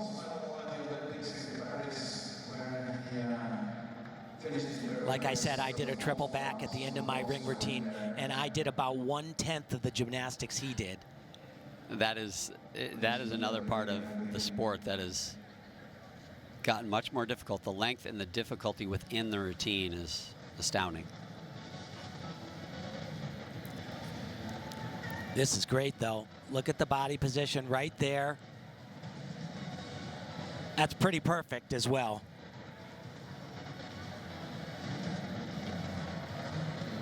You have a fall, though. You either sit down or you put both hands on the ground. It is an automatic 1-point deduction. And, you know, he came up from that, and he kind of looked like he was fiddling his hand a little bit. You know, you get to the end of the routine. You can see right there, look at his grips. They're kind of pushed out to the side, and that doesn't make it easier to hang on. I'm just wondering if he just felt a little unsure on that last bail. Yeah, and he could have made that around. Certainly, he opened up a little bit. It would have been interesting. You know, he had a 5.8 difficulty score, as you can see, which is the second highest we've seen so far. Had he land clean, I'm very curious to see if he would have had enough to move into that top spot, but unfortunately that score in the 13s is going to put him in the 6th position. Now Glenn Calais from Belgium qualified in the 7th spot to these ring finals. Made the ring finals in Paris as well, finished 8th there. Qualified in 4th position at those Olympic Games.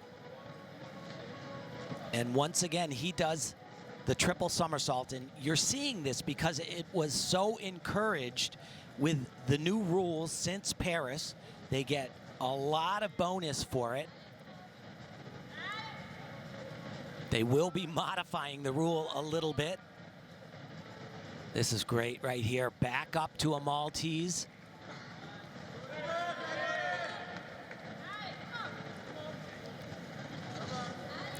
Whew. Actually a little low on that cross.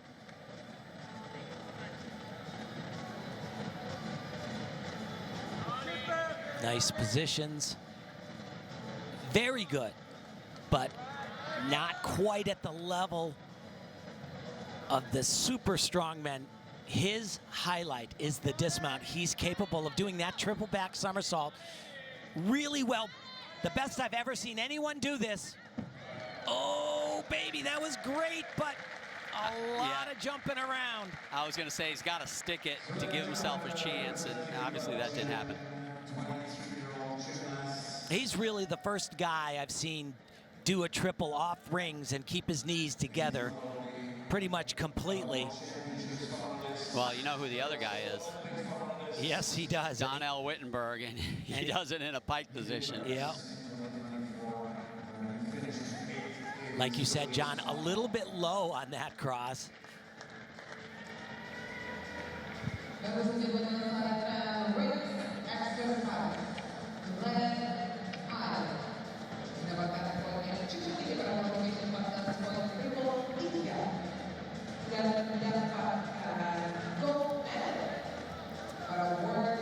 Tell you, just the look at this. That's perfect right there, and then he just lowers just a little bit too far. It's so hard to do that skill, that whip it. It's called a whip it or a homna, right to a cross. So easy to come in a little bit high. He did not at all. His dismount. Look at great knees together. It's all feeling on that too. Really impossible to spot the ground, in my opinion, on that triple off rings. And so it's just, where's the ground? Where is it? Where's your cat sense? So no medals for Calais this time. Finishes in the 6th spot with one gymnast yet to go. And that one gymnast is Donnell Wittenberg from the United States. Been an alternate for the U.S. team at the Olympics twice.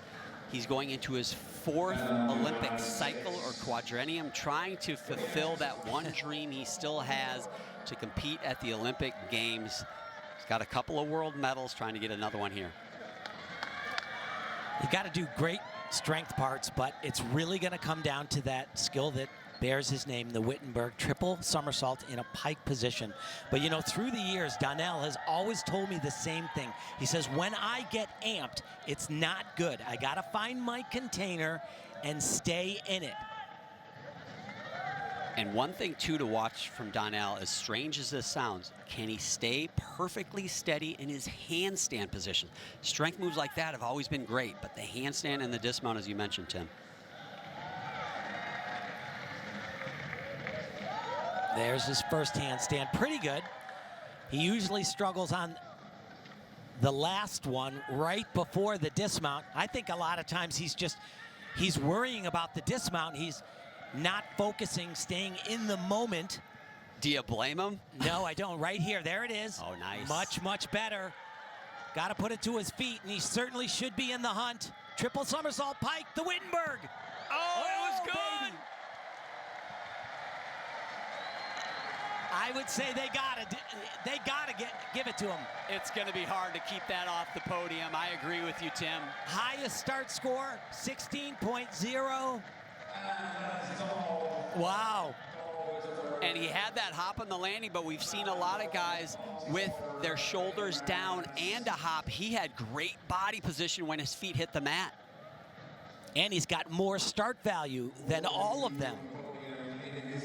This really was, I'm going to say it's the best routine I've ever seen him do for certain by quite a bit. All the positions were excellent. That right there, perfect. You see those hands opened up. My wrists are not on the rings, Judge. Here's where I'm curious. These positions so good from the other athletes. That looks great as well, Tim. Pretty darn good.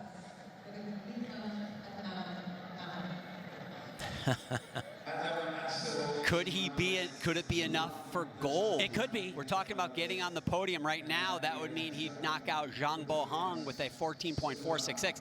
I can't imagine it's not going to be higher than that, but a 14.566 to win. I think he's going to win it. I don't know. That dismount was so impressive. Had an 8.7 execution score in the qualification round. But scores have been lower. And it's a different panel. They're not the same judges that judged in the qualification. But here it is, triple pike somersault, ridiculously hard. Yeah, just the smallest little adjustment on the landing.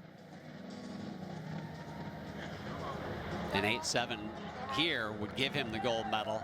But as you said, Tim, it's been a little bit tighter. But he gets the 8.7, and that results in a 14.7 for Donnell Wittenberg. A two-time world medalist now becomes a world champion. You called it, Tim. He gets gold. Unbelievable. Good for him. The rules came out after Paris 2024, and he said, these rules are made for me, not just on rings, but on every event. And he actually, I do not think he would have been competing today if the rules had not changed throughout every event. Good for him. Good for him. There's one of his coaches there, three-time Olympian Sam Mikulik, with some hugs going all around. Adam Asil giving some big congratulations to Donnell Wittenberg. I think he knows that it was well-deserved. Asil will have to settle for silver this time after winning the steel rings in 2022. And Lan Jingyu from China will get the bronze after being the world champion on rings in 2021. Wow. A remarkable lineup of rings finalists. I think they got it right. We've seen a lot of stuff, and I think they got this right. They ranked the gymnasts the way they should have. Lan Jingyu really opened the door with his body position on his dismount and the landing of the hop on it. So the Americans get their second medal in the men's competition, and it's gold for Donnell Wittenberg. from Turkey, Adam Azil gets the silver, and Lan Zhengyu from China rounds out the top 3 with that bronze.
Ladies and gentlemen, the medal ceremony for the men's all horse final will now begin.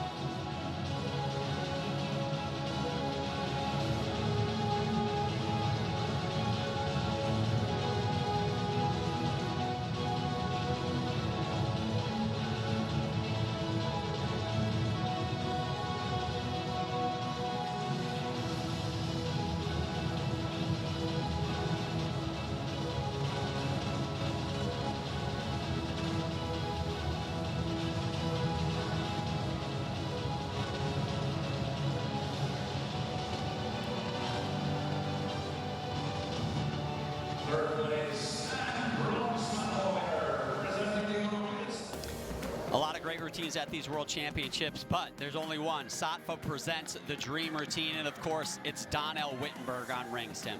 How could it not be, John? Triple pike somersault, his own skill, capped the end of it. But it wasn't just the dismount. That was big. But he was as perfect as I've ever seen him on every single element he did. Right there, perfect position, definitely 2-second hold.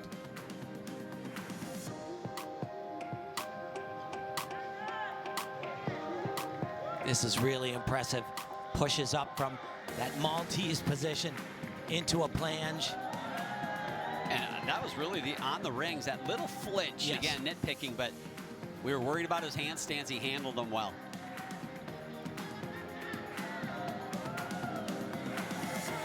He and his coach have both said that he actually can do an easier routine than he used to because of this. The value of this dismount right here, the Wittenberg triple pike.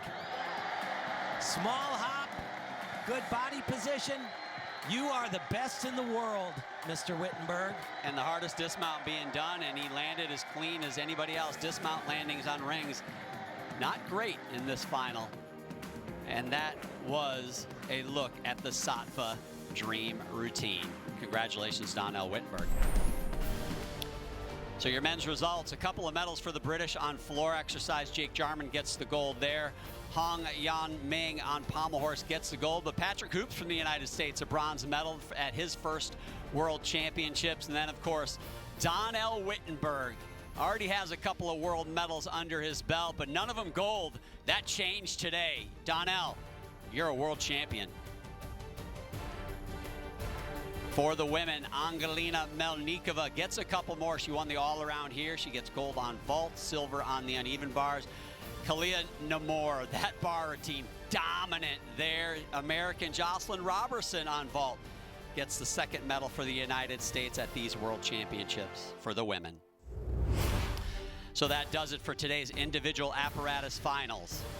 The USA Gymnastics Foundation raises funds to inspire world-class achievement at all levels of sport and life. Please visit usagymfoundation.org to learn more. Tune in tomorrow, 3 Eastern Time, for the final day of individual apparatus finals live on Peacock. For Sam Pesek, Lori Hernandez, Tim Daggett, and our entire NBC Sports crew, I'm John Roethlisberger saying so long from the Gymnastics World Championships.